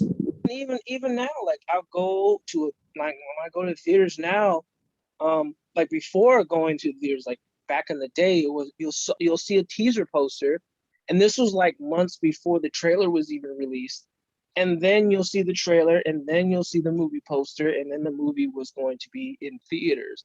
Now it's just like you'll see coming soon, and then you'll see a movie poster, but it's not. It's more like um, more like a teaser poster. It's like the name of the movie and the company at the bottom of it. Mm-hmm. And then that's it. Like you don't even see credit blocks or a date or a credit block or any of that stuff anymore. I guess like they just kind of figured like people have smartphones and if they want the information, they can just get it off the IMDb nowadays, as opposed to putting that information on the credit blocks like traditionally.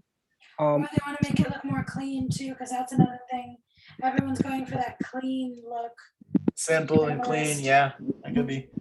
Logo design, even in like companies now, are just going super simple, taking away shades, taking away gradients, and just making it very simple 2D image. Yeah. So it could be something like that too.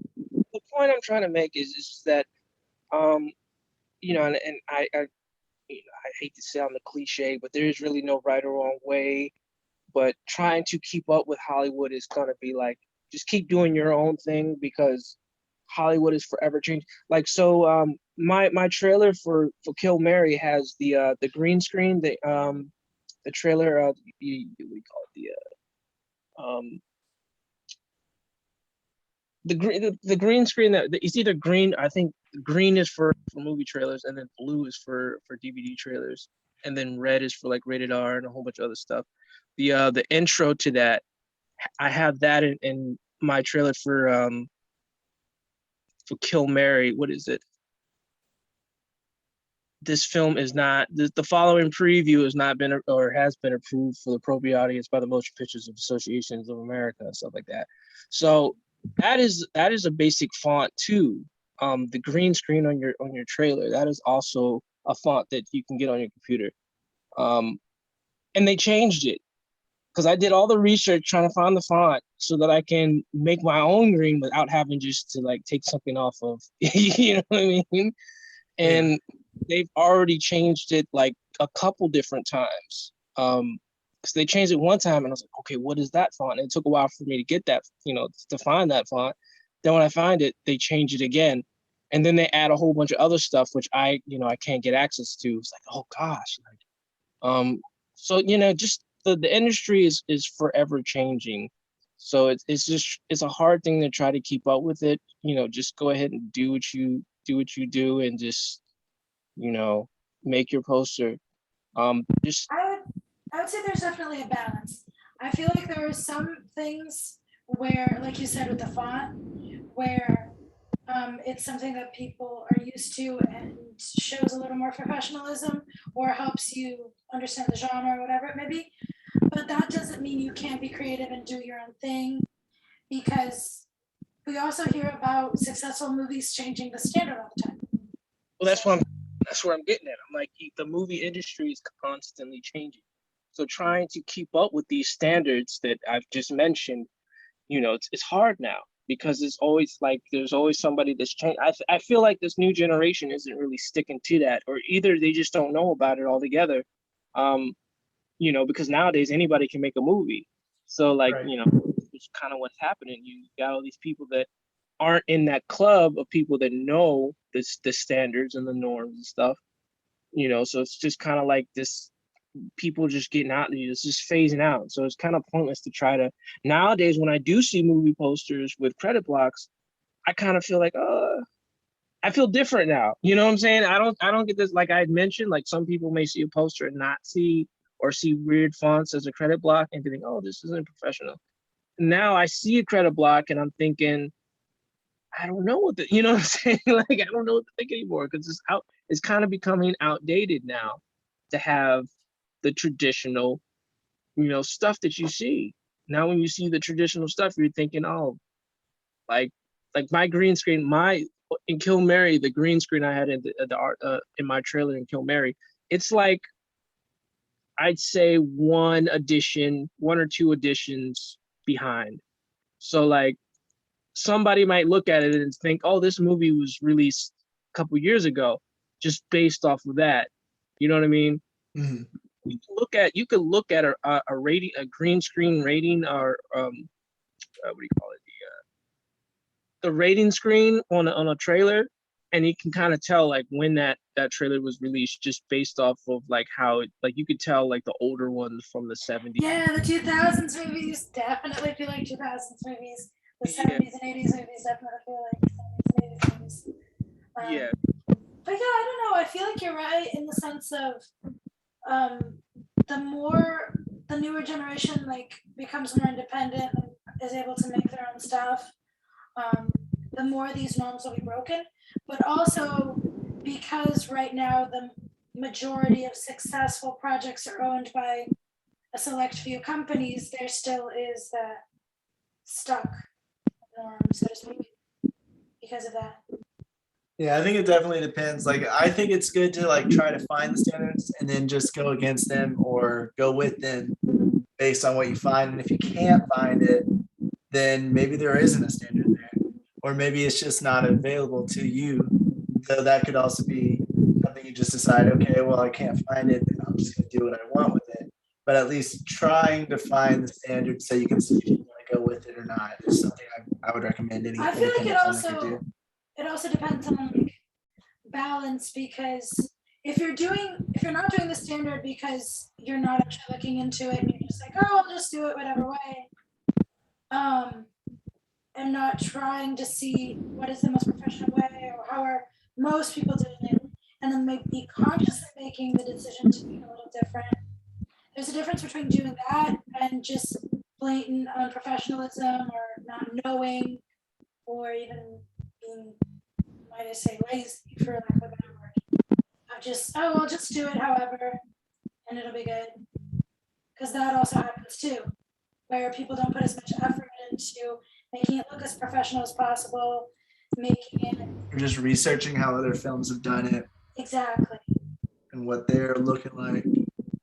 Yeah, those are key giveaways too, and I complain about that a lot. I remember in film school, like I was arguing back and forth with a peer of mine who was like, he did all this work on the film, and then the credits had like these goofy looking letters, and I was like, well, just it doesn't fit what we shot. Oh, that doesn't matter. And I was like, it does. It does. You know what I'm saying? That is like the Yeah. key way. You know, you did all that work, and then here you go to the, you know, it's like having a fancy pair of shoes, but you know, you have like this goofy laces to go with. You know what I'm saying? Like you have a serious shoe.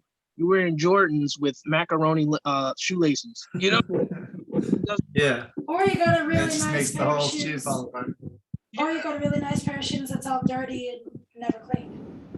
Yeah, like why would you go through all that work and then come towards the end? Oh, but nobody watches Just the, slap it up, yeah.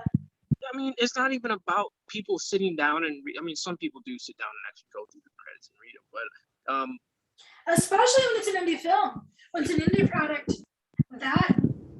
they do read the credits and they do want to see who made it. And so I If they feel liked like, it, yeah.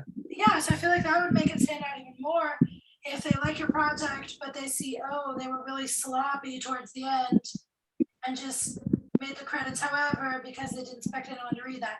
They're gonna notice that. Yeah, As I people mean- looking to give grants and stuff. just a giveaway. That's for me. Like if I'm looking at, I'm like, okay, the cinematography is good. This is good. This is good. And then I see like, you know, some half-ass font. For me, okay, these guys are just, you know, hobbyists or something. It's just a giveaway. Yeah. Oh, it is? Crap. Yeah. Maybe I'm for judging from that, but you know, because at the end of the day, if the film was good, it was good. But it kind of goes back to what I was saying about Cowboy Bebop, the adaptation on Netflix. If they had just like Everything about that was bad. just called it a fan film, there would be no hate for it. People would love it. Yeah, but if it's Netflix making it, Yeah, so there's it's a kind higher standard. of font. Like you know, what I'm saying if you don't have the right font, it's gonna kind of give that vibe. Like it's you know, it's not professional enough for something like that. Like if you know what I'm saying, like everything else is good, but there's certain key giveaways that people don't really know how to articulate, but I don't know about it, but it just feels like this, you know, low budget or cheap or fan made. You know what I mean? It's usually like those. Especially in the indie scene. Especially with key art and things like that, when you see the titling and the font style used, if it doesn't go with the movie poster itself and it doesn't really go with the movie, it just automatically, subconsciously feels weird or different, or something's missing or something's not right. And Yeah, Like you said, or it feels cheaper just automatically based on that. And like you said, a lot of people don't really know why. They just kind of get that feeling. And it's because of these little things that people don't really look into and think about. Because they're not really, you know, they're not graphic design artists, so they're not going to look into it and know exactly what's wrong. But they're just going to see it and feel that something is on or feel that something's cheap. And if you're the kind of person that's looking to get grants, that's looking to get the attention of studios and programs and stuff like that, those things are going to matter because that shows attention to detail. That shows, you know, taking care in every single step of the process. That's going to be more noticeable in that stage, I feel like. Yeah. So just think of it like this: like if you were signing a contract and it had these funky bubble letters, would you sign it? Chances are no. You're not going to take it seriously because it's got freaking, you know, macaroni. It looks like it was not made professionally or by a professional. Just like, Right. you know, when you write essays and there's a requirement for what font you use. It's got to be Times New Roman or whatever font that your teacher assigns to you.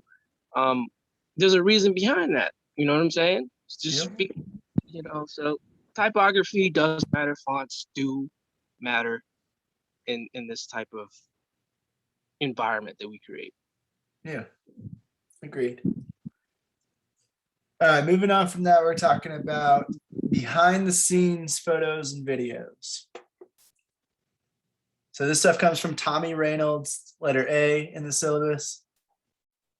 The importance of behind the scenes, the photography show. So he was talking about it from a photography standpoint, but it goes along with film pretty well.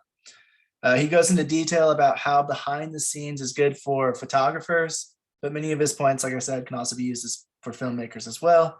Some of his points about why having behind the scenes is important are because it gives you something to share and post about. That's the main thing.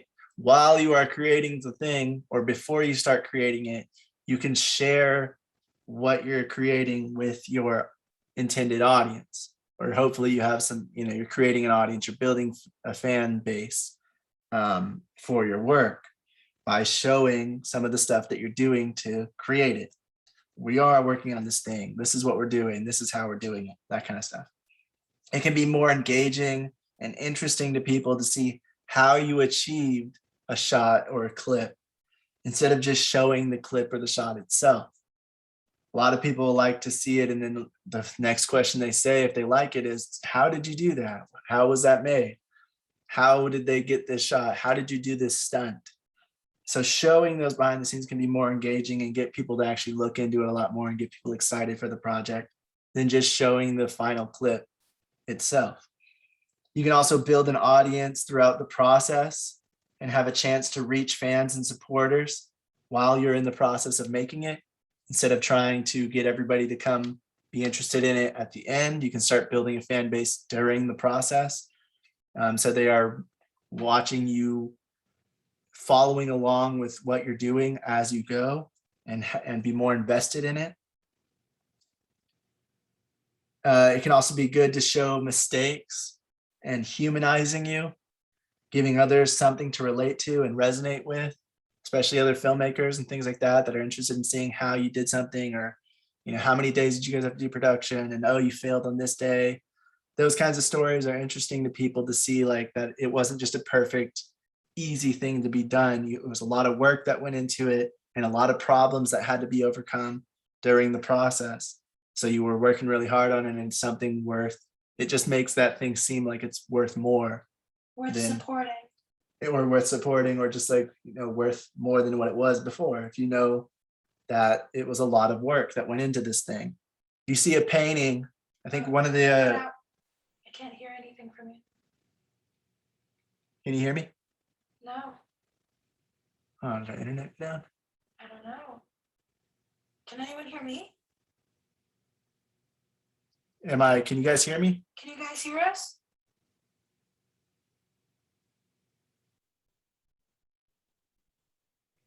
I don't think they can hear us. I think we cut out, yeah. Is the internet down? No. It's weird. Well, what do we do? I don't know. Oh, I mean, it's still recording. yeah, it's loading.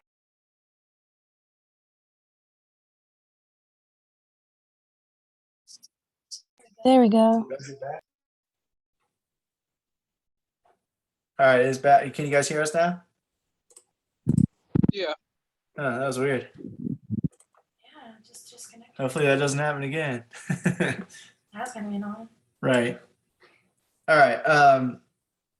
What I was saying was it's better to show mistakes. It's better to show how much hard work was put into it rather than just showing the final result. They gave it an example of, like, if you just saw a painting and that's all you saw, you would be like, oh, that's nice.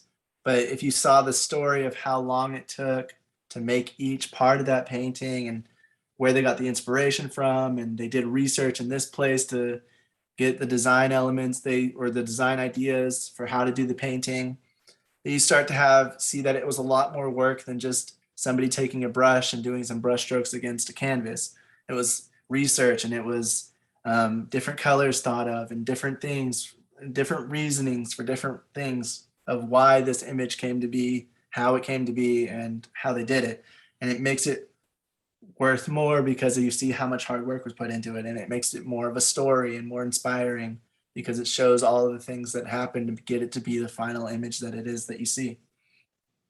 It can help inspire others to create shots, scenes, and projects like yours by seeing how you achieved it.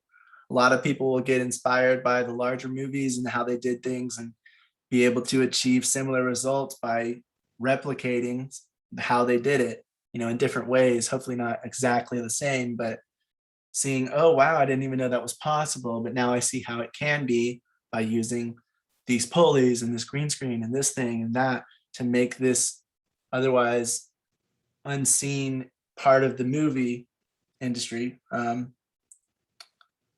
make it achievable for me.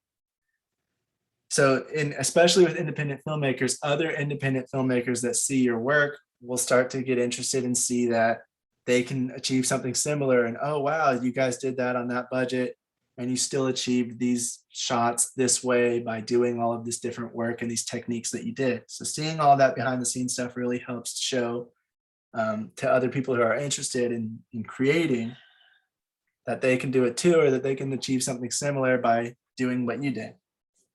Some of the ways you can share behind the scenes in your creative process are by filming a behind the scenes video, posting behind the scenes photos on Facebook, Instagram stories. You can tweet the photos or the short clips that are captured. You can do Facebook and Instagram live if you have the time and you're able. You can showcase your behind the scenes live to your audience or to your fan base. You can blog about the shoot, what happened on certain days, and the production day 1, this happened, day 2, this happened, this is what we had to do this day. You can share your production notes, show how much pre-planning you did for certain things and what you had in mind and maybe what happened and what didn't and what you had to readjust or reschedule for another day. You can show your first drafts so they can see the difference between what you started thinking this movie was to how it finalized in the end when they watch the movie. Any drawings and early concept art and more. There's a bunch of different stuff you can show for the whole process of how you got from the development phase to either creating it or being finished with it, depending on when you want to start sharing your behind the scenes stuff. Behind the scenes is a way that you can differentiate yourself and your filmmaking brand, whether that's just you yourself as a filmmaker, or if you have a production company or something like that, you can differentiate either you as a filmmaker or your brand, your production company from others by showing how you work and what your process is, because everybody's process will be unique. For a one-off film, behind the scenes can be used to build a following and be used in extra features if you're going to sell DVDs and Blu-rays. It's a good way to have something extra in there so people have a reason to buy it if they've already seen the film. If you did a theater run, you can also have these extra features in the DVDs. So if you want to buy that, you'll see a little bit more into our process if you decide to. So it's a little bit more of an incentive to buy that DVD, even if they're not actually going to watch the behind the scenes in the first place. For independent filmmakers, it can also help to illustrate your work ethic, your personality, and how you work with teams. It can also show how much work went into any project, shot, or scene, and how analytical, problem solving, and serious you are about your craft. Behind the scenes can help make an audience feel connected and a part of the creation if you're showing it as you go, because then they're more involved with it. They're rooting you on, They feel like DVD. they're a part of it and they want to support it more. They want to follow along more. They want to be a part of it in any way they can. And then you have a fan that's more likely to go see the film because, oh, I've been following this person along for 2 years now, and they finally finished with their project that they've been going on. And I've been seeing all the clips for and everything. And they're more interested in seeing it than just if you started marketing it to them 2 years later. So And for there's definitely- independence, behind the scenes and the process of it are really helpful to help build an audience before you even release the film itself. There's definitely multiple independent directors, independent actors that share a lot of their experience in those indie films.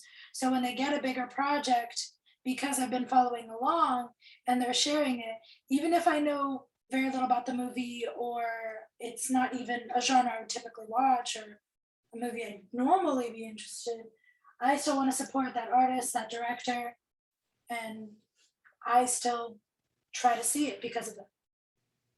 Yeah, and that's just because you see that these people are someone that you think deserve to have success. Possibly that could be one reason.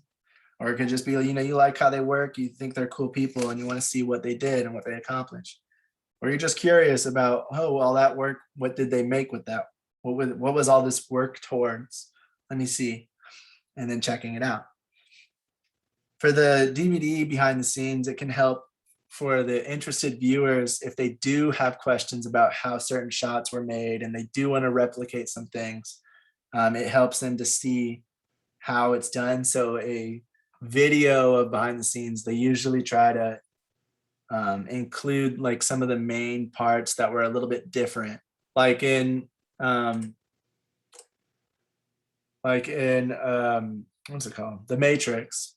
The bullet time was something pretty new. I think they might have been the first ones to do it, but I'm not gonna, maybe not, but if they did, and I think they did, they showed how it was done because they knew that people would be most interested in how they achieved that specific shot because it was so different compared to some of the other action scenes that were pretty run-of-the-mill, same as some of the other behind the scenes you might have seen, which they did show as well, but they definitely made sure to include the parts that set them apart of how their process was and how they achieved a unique thing. And so for independent filmmakers, I've seen a lot of them showcase how they achieve similar shots to big movies without the budget.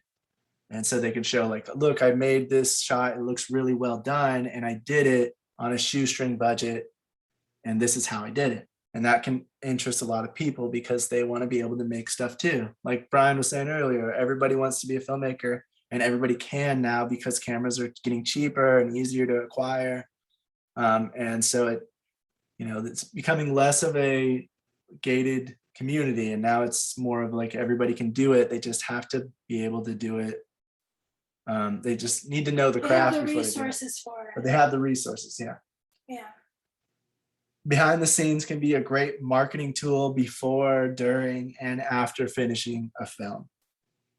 This next stuff comes from blog.flightmedia.co. It's letter F in the syllabus. They talk about it from a business standpoint, but I think it still applies to film as well. They say there's 4 different kinds of behind the scenes. There's team building content that shows potential future investors and distributors how you work as a team and how you overcome obstacles. So that can show how maybe you're the producer, and it's showing how you lead the team, how you lead them behind the scenes, and how you overcome, we lost a whole day because it rained and we weren't expecting it to rain, and this is what we did to accomplish it. And we worked with our team and talked to them and got them to do this and that to go overcome it. And so that can show how you overcome obstacles and how you work with a team and how you collaborate, so that more people might want to work with you and see that you have a professional work ethic. Then there's progress content for both current audience following and investors, which is keeping them updated on how it is coming along. So if you have investors and they see that you have some behind the scenes progress content, that's basically just showing like, we are making progress. Here's what we're doing now. If you're in the post-production phase, that can take a long time. So even if after you finish principal photography, you can show people, yes, we finished filming. Here's what we're doing now. Because otherwise, if you don't post anything, it can seem like it's never going to come out. And so if you show the progress that's coming along, if you update people and show the behind the scenes of now we're working on sound, now we're working on color grading, then they can see that it's still being made, it's still progressing further to be a finished piece of art. You can also do funny content, which helps create a connection with the following. That could be, any type of different humor. Could just be somebody making a joke. It could be some slapstick stuff or some behind the scenes of like the actors messing up their lines, bloopers, and all that kind of thing. And then there's personal content, which shows you're relatable and a real person, and just shows like how you struggle the same way that other people would in certain instances without making it seem like your production is just perfect. And that way they can be more personal and have a more of a connection with you and be relatable. Like, oh, they struggle sometimes too. They feel depressed sometimes too. They don't believe in themselves sometimes too. And even if they're not a filmmaker, that will draw people in because everybody feels those feelings at some point or another. If you plan on posting behind the scenes content, you want to be aware of what site you are posting to, though, because certain content like LinkedIn, it's more of a professional atmosphere. So the silly and funny behind the scenes might not be the best fit for that website. But Facebook, YouTube, Snapchat, and many others can be for all kinds of behind the scenes content. But you really want to make sure that you know what kind of audience, just general atmosphere is on each site, each different social media. So you know, like the kind that would, What kind of people frequent or what they're looking for when they go to that website. yeah. And that way you can kind of draw people in a little more than you would if you are posting the wrong kind of content. It's just like target market, but you have to figure out what the target market is in that specific site. What is the main age group that goes to this site, and what do they look for when they're there, and all of that kind of stuff. There's some research that goes into it, but it will definitely help with marketing if you are looking into that and just being aware of it, even if you choose to go against it because you think it's good enough to go on to LinkedIn. Who cares if it's a little silly? And that might work in your favor or it might work against you, but at least just be aware of the atmosphere. When in the production phase and on set, many people hire or bring in a specific crew member to shoot the behind the scenes video and photos. Behind the scenes video, if you have a large budget, sometimes it can be shot pretty much the whole production phase. But usually it's just going to be the people who are doing the video, they'll be brought in to shoot during some of the main pivotal moments and not really during the entire phase of production. But it really just depends from production to production. There's no real set amount of time that you have to have or not have somebody there. You can have them there the whole time if you want. It's just going to cost more money the more days that they're there if you're paying somebody to do it, of course. If your crew is large enough, you can sometimes pass those tasks to someone in the crew if they know what they're doing with cameras and they've done similar video work before. So you might be able to get an assistant camera to do some of that on specific days. But it usually, you got to make sure that they actually do stuff like that, because if you're just grabbing a random person who doesn't really do any video work, it's not going to look as good. It's not going to come out as well as if you had somebody that does know what they're doing and has done that type of thing before, especially a professional that gets paid to do that specifically. Of course, theirs is usually going to be the best quality. Mostly because they'll know what to film. Like they'll know what aspects of the production to focus on, what moments he needs to shoot, what moments he doesn't, what time are the best shots that won't be getting in the way of shooting, especially because that's really important as well, to make sure that it's not getting in the way of the actual production. Yeah. If you don't have the crew or the budget, some people just find a spot where a camera can be set up and record it from there. And that can work, especially just to have like updates on Facebook and whatever else to show what's happening and just show the actual on-set experience. And then others will do a mixture of all of these. They'll have a professional come in at one day. They'll have other people take photos and video at other times. And then they'll also maybe have a camera set up somewhere out of the way, recording everything so that they have a multitude of different footage to use for their behind the scenes, and when they're posting and when they're actually making the behind the scenes video to be used for the DVD or just for a standalone little thing of its own to help market the film. Hiring a professional will, of course, have the best results. Then having someone dedicated to it from the crew who knows what they're doing. Then somebody who doesn't really know what they're doing, but at least somebody's dedicated to recording it. And then having the tripod out of the way is the least quality, but it still would be at least something. Behind the scenes isn't and doesn't need to be constant. You want to usually choose the days or main moments you want behind the scenes filmed. Like if you have a big stunt scene or something you've never done before. You as yourself have never done before, not that hasn't been done before by anybody. It can also just be your company has never done this, so let's see how we do, and kind of a peek into how you pulled it off when you've never done it before. And that's interesting to people. You also may want to think about a behind the scenes schedule in advance. So when you're making the shooting schedule, you can also think of behind the scenes schedule. And if you're hiring somebody, of course, you want to figure out what days should they come in and shoot. And if you're just doing main behind the scenes for a crew member or something, you might want to think of what days would be the most essential to capture, and when would we maybe want to shoot the behind the scenes, because that crew member, obviously they're a crew member, so they shouldn't be shooting behind the scenes constantly. They should be doing that as a secondary part of their job or a main part of their job on certain days, but not during the whole entire production phase, because otherwise you might as well just hire somebody to do it. Alternatively, you and your crew can shoot behind the scenes whenever you get a chance. Just be sure to let your crew know not to post anything without your permission. And that way you can have a bunch of different content whenever people are able to get it, especially if people have their own cameras.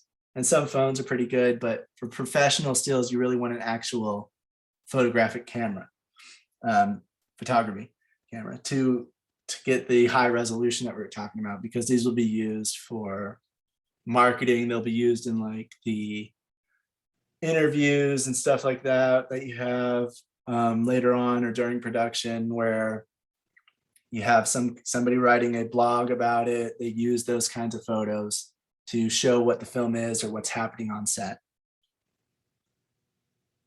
So you don't just want low quality stuff, you want high quality if you can. But if you don't have that, nobody has it, at least try to get your crew and yourself to just take some photos with your phones, your iPhones, whatever else, to try to get as high of quality as you can with the stuff that you have. Allowing your actors and crew to make their own behind the scenes vlogs or selfies can also help to build your growth and engagement for your project, because their audiences and fans can follow their posts, which will then lead them to your project. So if somebody's a fan of whoever's in your movie and you allow them to do a behind the scenes like vlog as they come in, they're like, oh, hey everybody, I'm going to go do makeup and now here's what I do next and this, then people will start to be interested in what they are working on. What's the behind the scenes of this movie that you're on? And then it's more likely that they'll follow your project because they like that actor. However, again, you want to make sure that you always check in advance whatever they're trying to post, because if you have a twist ending, for instance, or if you have them in makeup for something that's, going to reveal part of the movie that you don't want revealed, then you want to make sure they don't post that.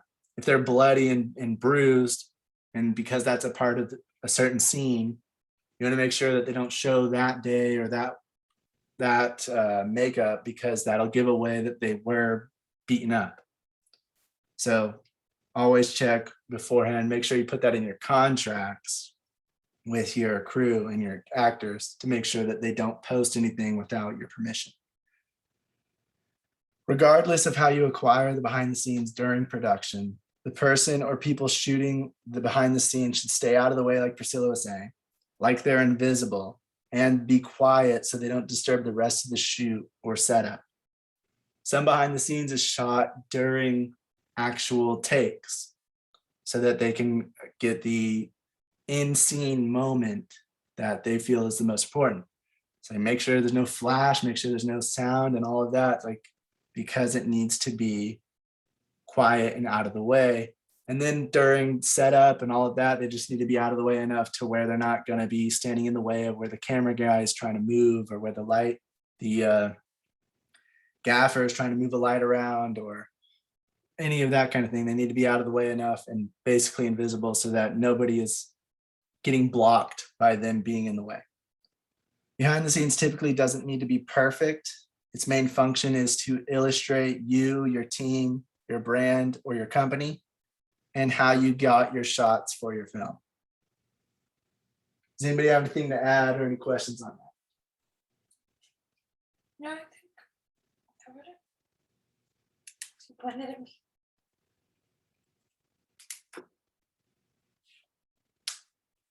But yeah, the main takeaway is independent filmmakers, you should try to be doing behind the scenes as you go and posting as you go, because it'll help build an audience before you start to try to market it after it's finished.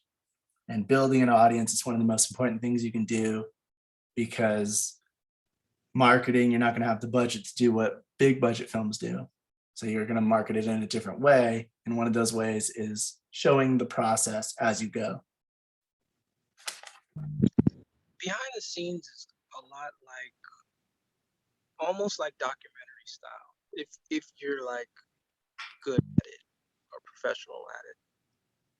It's also a good way to you meet people, I guess, or get your foot in the door. It depends on the set and the budget and stuff. Like the bigger the budget, the more they're gonna require you know, more skilled professionals and stuff like that. But for the lower indie budget stuff, it's a great way to meet some people and potentially get your name out there and stuff like that. I mean, even though like you shouldn't be advertising yourself, but you find yourself in the same room with a lot of like directors, DPs, and whatnot. Like Priscilla said, you should definitely like be out of the way. But I feel like that's the best way to advertise yourself, is just be professional, because they're gonna see that and they're like, oh, this guy did a good job and was out of the way, and then they're gonna hire you for more stuff. Or like in between shoots, you can talk and get to know people if they want to, like when it's time to like lunch or whatever. Right. Oh yeah, another thing is behind the scenes, you'll sometimes see like them talking to the crew members and doing kind of like an on-set interview. And in those instances, if you are the behind the scenes shooter, if you're the one shooting the video or taking the photos, you want to be sure that you ask them before you start shooting if it's okay, if they have time to answer a few questions. And if not, then just get out of their way. But if they say, yeah, okay, that's fine, or yeah, I'll do that, just let me finish this one thing, then you do the interview process of just asking those few questions of like, oh, what's your job? How do you feel about the film? Blah, blah, blah, whatever questions you have. But sorry, Brian. Don't just interrupt people. Oh yeah, but I mean, the last thing I'd say about it is that behind the scenes and then the making of are two different things. I mean, the making of ultimately is like a documentary of the film, documenting events leading up to the film, from pre-production, production, and post. And then behind the scenes is mostly like production and post, a lot of post. But they rarely get into post because it's kind of like boring stuff. So they kind of like stay on. Yeah. But just know like they're similar, but then different. I find the behind the scenes to be more exciting than the making of, even though, depending on what the movie is. But, the making of has a lot of fun facts and stuff that, if you're looking for facts and stuff on the movie, then the making of. But definitely both of them you would want to aim to think of it as you're shooting like a documentary or something like that.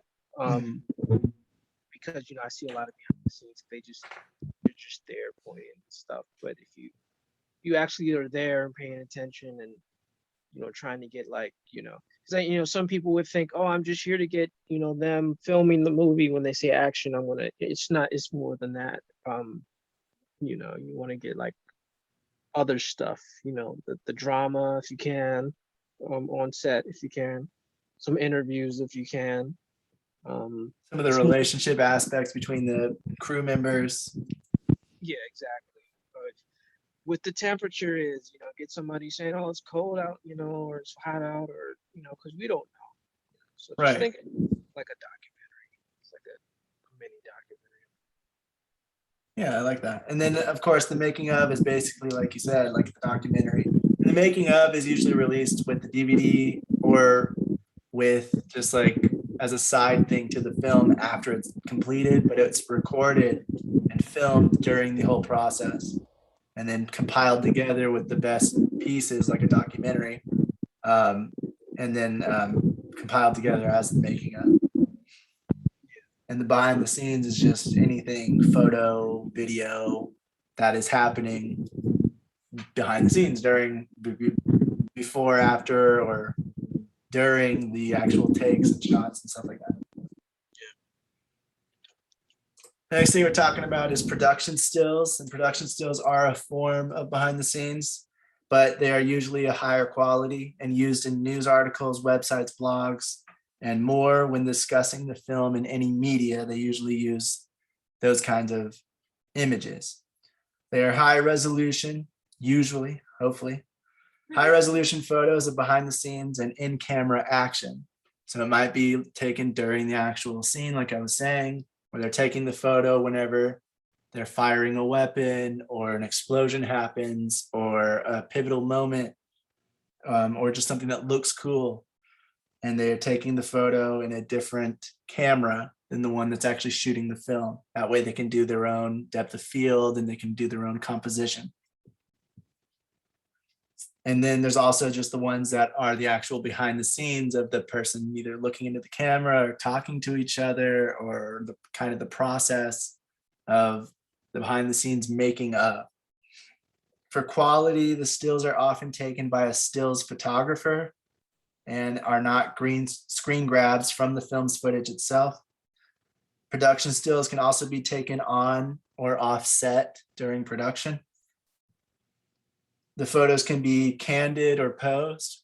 So you just take photos of people doing their own thing behind the scenes, or you could have them pose and do certain, look like you're pointing at this, or look like you're talking to this, or just smile at the camera. It can be either of those. They can be photos or of compositions that do not appear in the film, but are in the film's world. Either the person being in costume on the set, the color scheme being similar, but they don't actually show up in the actual film itself. It's just, hey, let me take you over here to the side where they have the corner of this production set, and I'll take a photo with you. You're in costume, that's part of the set, but that part of the set's not really portrayed as much in the actual film itself. Production stills are taken for promotional purposes. So the promotion of the film are always thought about while getting the stills, whereas behind the scenes is more to connect with your following. So production stills are more as we're going to use this to promote the film. Let's make sure to get shots that represent the film, represent the making of, and represent anything we're trying to go for to showcase this film. And behind the scenes, the making of, like Ryan was saying, it is showing the process, the overall, how it was made, documentary style movie of how the movie was made. But just regular behind the scenes, that's just taken to show the process and connect with your audience, or connect with the following, or have people be able to look up things if they're interested in it, of how things were done. Where production stills are used to promote the film and used in the media when there's any kind of interview or blog or article about the film itself. Does anyone have anything to add or any questions about that?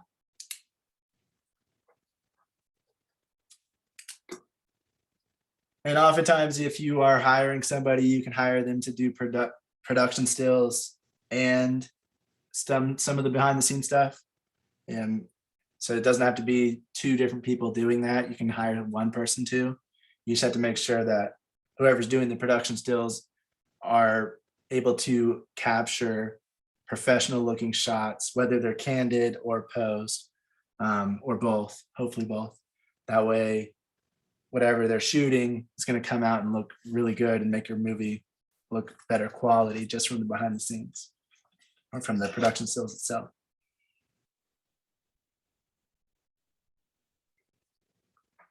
All right, last thing we're talking about tonight is the film proposal. This is a pitching document. It's also known as a production proposal. It is a complete way to pitch a film.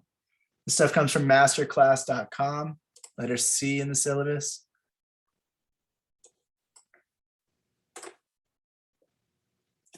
It contains a working title, a log line, key characters, and a thorough description of all the aspects of the proposed film, project's history, its intended audience, its style and approach of the storytelling, any visual material, biographies of the chief collaborators like the directors, the producers, the actors, and the plan and budget for completing the work.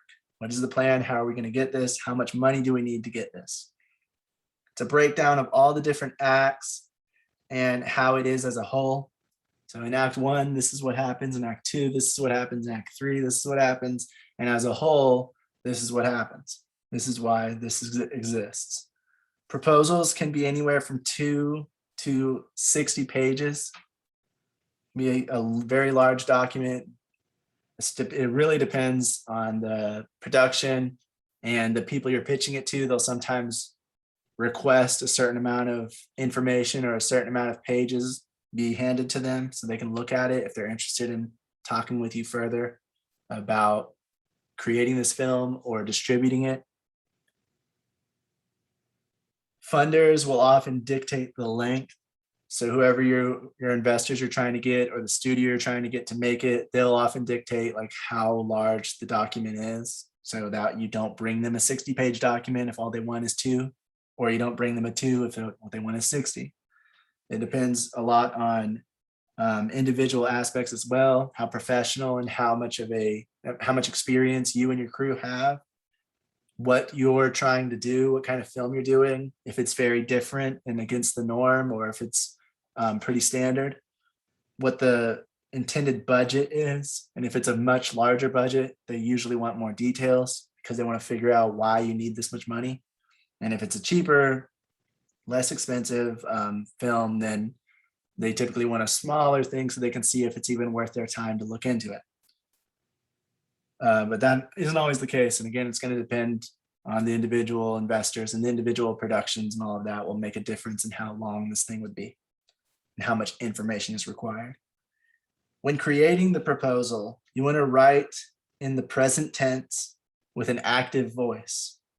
You want to have a confident tone that assumes that the project is already happening and make it sound like this is what we're going to do, instead of like, this is what we would do if we get the funding, because you want to sound confident and like, oh, we know this is going to happen. We believe in this project. There are proposal templates out there, and it's a good idea to research other successful projects' proposals and read examples to see what they did and how they went about it so that you get an idea. Just like with anything else, researching what other people are doing is always a good idea to get a better sense of how you want to go about doing it. This next stuff comes from Longmont Public Media. It's letter A in the syllabus. It's a video and it's a pre-production 101, how to write a production proposal. What is the objective, description, audience, and location for the project? The objective is the why. Why are you doing this, or why do you want to make this film? What's the objective? What's the message? The description is how and what you're doing and what it's about. The audience is who is this for? Location is where are you shooting it? And where do you plan to distribute or release this film when it's complete? You want to think of a film proposal like a resume for a job. You need to be able to express why they want you, what sets you apart, and how much you might cost before ever getting that interview. So this is what I've made at my previous jobs. This is my experience and why sets me apart. This is my work ethic, that kind of stuff. But for your film, you want to kind of do the same thing. This is how much it's going to cost. This is why this film needs to be made. This is what it's about. This is who's in it. This is our experience. This is what we've made before. And that way they can get a sense of the similar aspects. With a proposal, you need to convey what sets the film apart, why they'd want to make it, and how much it will cost. Also, what the plan is, and a sense of your creativity and professionalism before the film is ever made. Your plan is super important. Do you even have one? If you don't, it's going to be really hard to get investors. You always want to have a plan. You want to have a backup plan so that if plan A doesn't work, we already have plan B thoroughly thought out to the point where we already know what we would do in certain circumstances. And then you want to show a sense of your creativity and why this is a creatively artistic project, but also your professionalism and your work ethic and how you will get this done because you've either worked on stuff before or you just have a professional attitude about it and you take it seriously. A lot of independent filmmakers, it's hard to tell because some think that it's going to be easier than it is. And when problems start coming in, they would just want to kind of give up. And if you're getting any funding from anybody, they want to make sure that at the very least, the film is going to be finished with the budget that you intended to use. And a lot of problems with independent filmmakers is they start getting a budget, but they don't plan for marketing, distribution, or even post-production. So they finish production and now they're out of their budget and now they're trying to get more funding, but they can't. And so they can never actually release their film. Or maybe they have enough for post-production, but they didn't do anything to save up for distribution or marketing. Now they have a finished film, but it's not really going to go anywhere because they can't show anybody that there's a film out there. Can't market it to anyone. No distributors want it because they don't have enough funding to get all the deliverables needed to give in a finished project that they can distribute to other people. So investors always are going to want as much information and see that you know what you're doing, you have an idea of how much this is actually going to realistically cost, and you know what your film is about. And they want to know what it's about too, so they can see if it's something interesting that they think people would want to watch based on what it's about. This next stuff comes from beverlyboy.com. It's letter H in the syllabus. Before attempting to write your proposal, you should become very familiar with your script. Script analysis and initial breakdowns will help you know your story inside and out, and as well as a general sense of how much it's going to cost. You aren't going to know those things if you don't do script analysis and kind of like a breakdown of your budget beforehand. You want to also make sure to try to keep it all brief and to the point. Even if you have a very large document, you want to make the main points known and then go into more detail in the later pages. That way, if all they want to look at is the first two, even if they request a 15-page document, the main information is up front and easily visible so that they can see if they want to look into it more. Every word and every sentence in your proposal should have meaning and not become over convoluted with a multitude of words to explain the film's creatively or technically. You don't want to over explain what the story is about in a convoluted roundabout way where it takes 8 paragraphs to figure out what is this film about. Your log line is the most important thing when it comes to that. And then your synopsis. Log line is going to be like 3 sentences max. And usually they say 2 sentences is good. 2 sentences or less. 3 sentences max, and you don't want it to be any more than that because it should be the quickest way to explain what the story is about. Then your synopsis should be about a paragraph, maybe 2, but usually just 1, to showcase a little bit more in-depth information of what this film's about and what happens in it. when it's set and that kind of thing.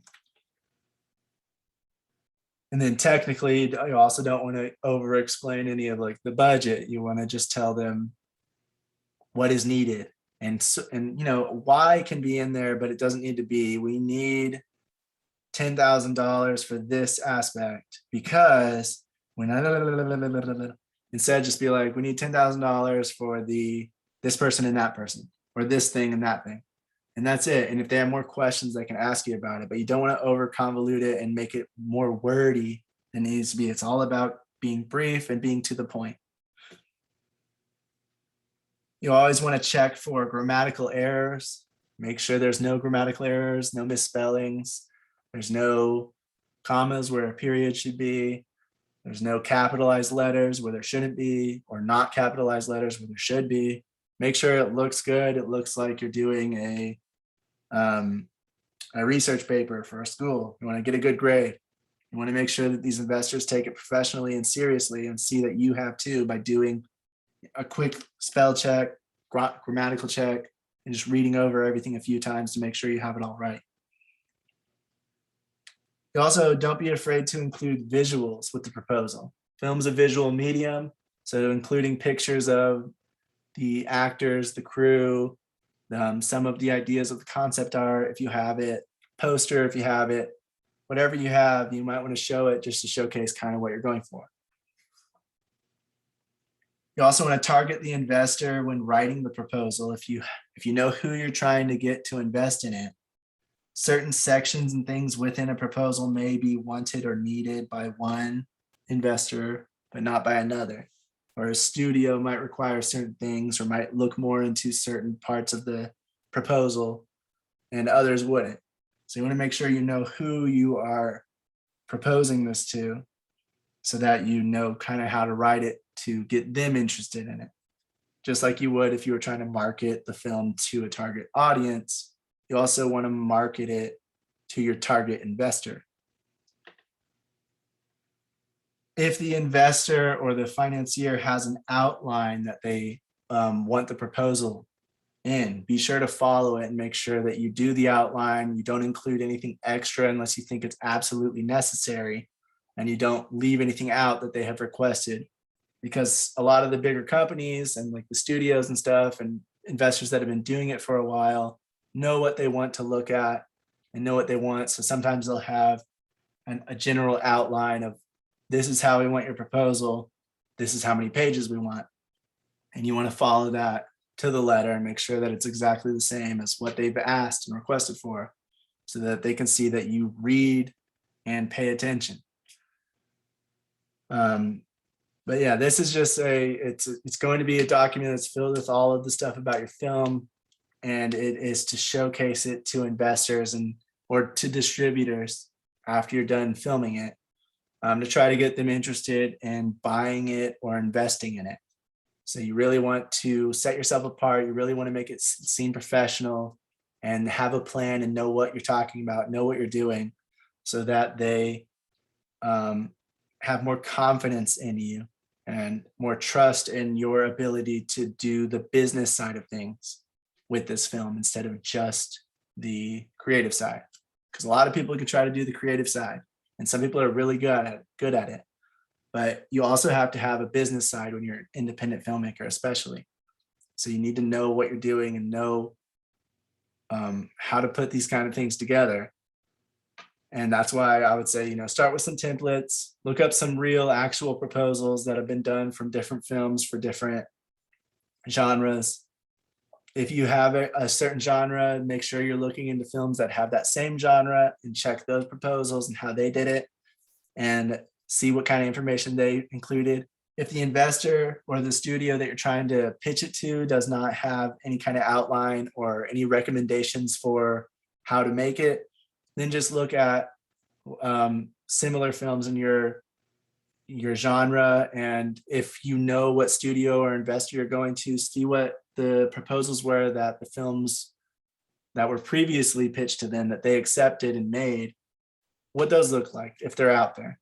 If they made a film that's similar to yours, or even if it's not, if it's sent to that individual investor, or if it's sent to that investment company or production company or studio, then you might want to look into what those other people did and see if you want to make something very similar, because they accepted that one and there's a reason for it. So let me see if I want to make something along the lines of that previous accepted movie. Does anybody have any questions or comments or anything to add about film proposals? I can remember. I think there's something I'm missing, but I don't remember. What? I think there's something I'm missing, but I don't remember Something you're missing from? from the stuff. Oh, okay. Yeah, But probably. yeah, it's just a way to, you're gonna quickly and trying to, it's just a quick way to explain everything that's gonna be needed for the production side and the creative side. And that's a difficult thing to do, which is why this thing shouldn't be done really quickly and haphazardly. You should take time and make sure to ensure that everything is good and it explains it properly and to the point, so that it's easy to understand and makes you seem more of a professional. All right, that's all for tonight. Monday, we're going to be talking about given circumstances, and that's script analysis. That's a part of it. It's one of the first things you do. Teasers and trailers. Teasers as in like teaser trailers. We're going to be talking about the importance of that and how to kind of make those. Film treatment, what those are. Pitch deck, what that is. And talk about all that stuff on Monday. Does anybody have anything to add or any questions before we say goodnight?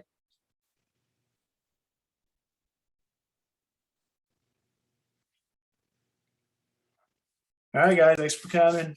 I hope you have a good night and hope you have a good weekend. And you'll see everybody everyone. Monday. Have a good weekend. Good night. Okay. Good night, Priscilla. Good night, Dan.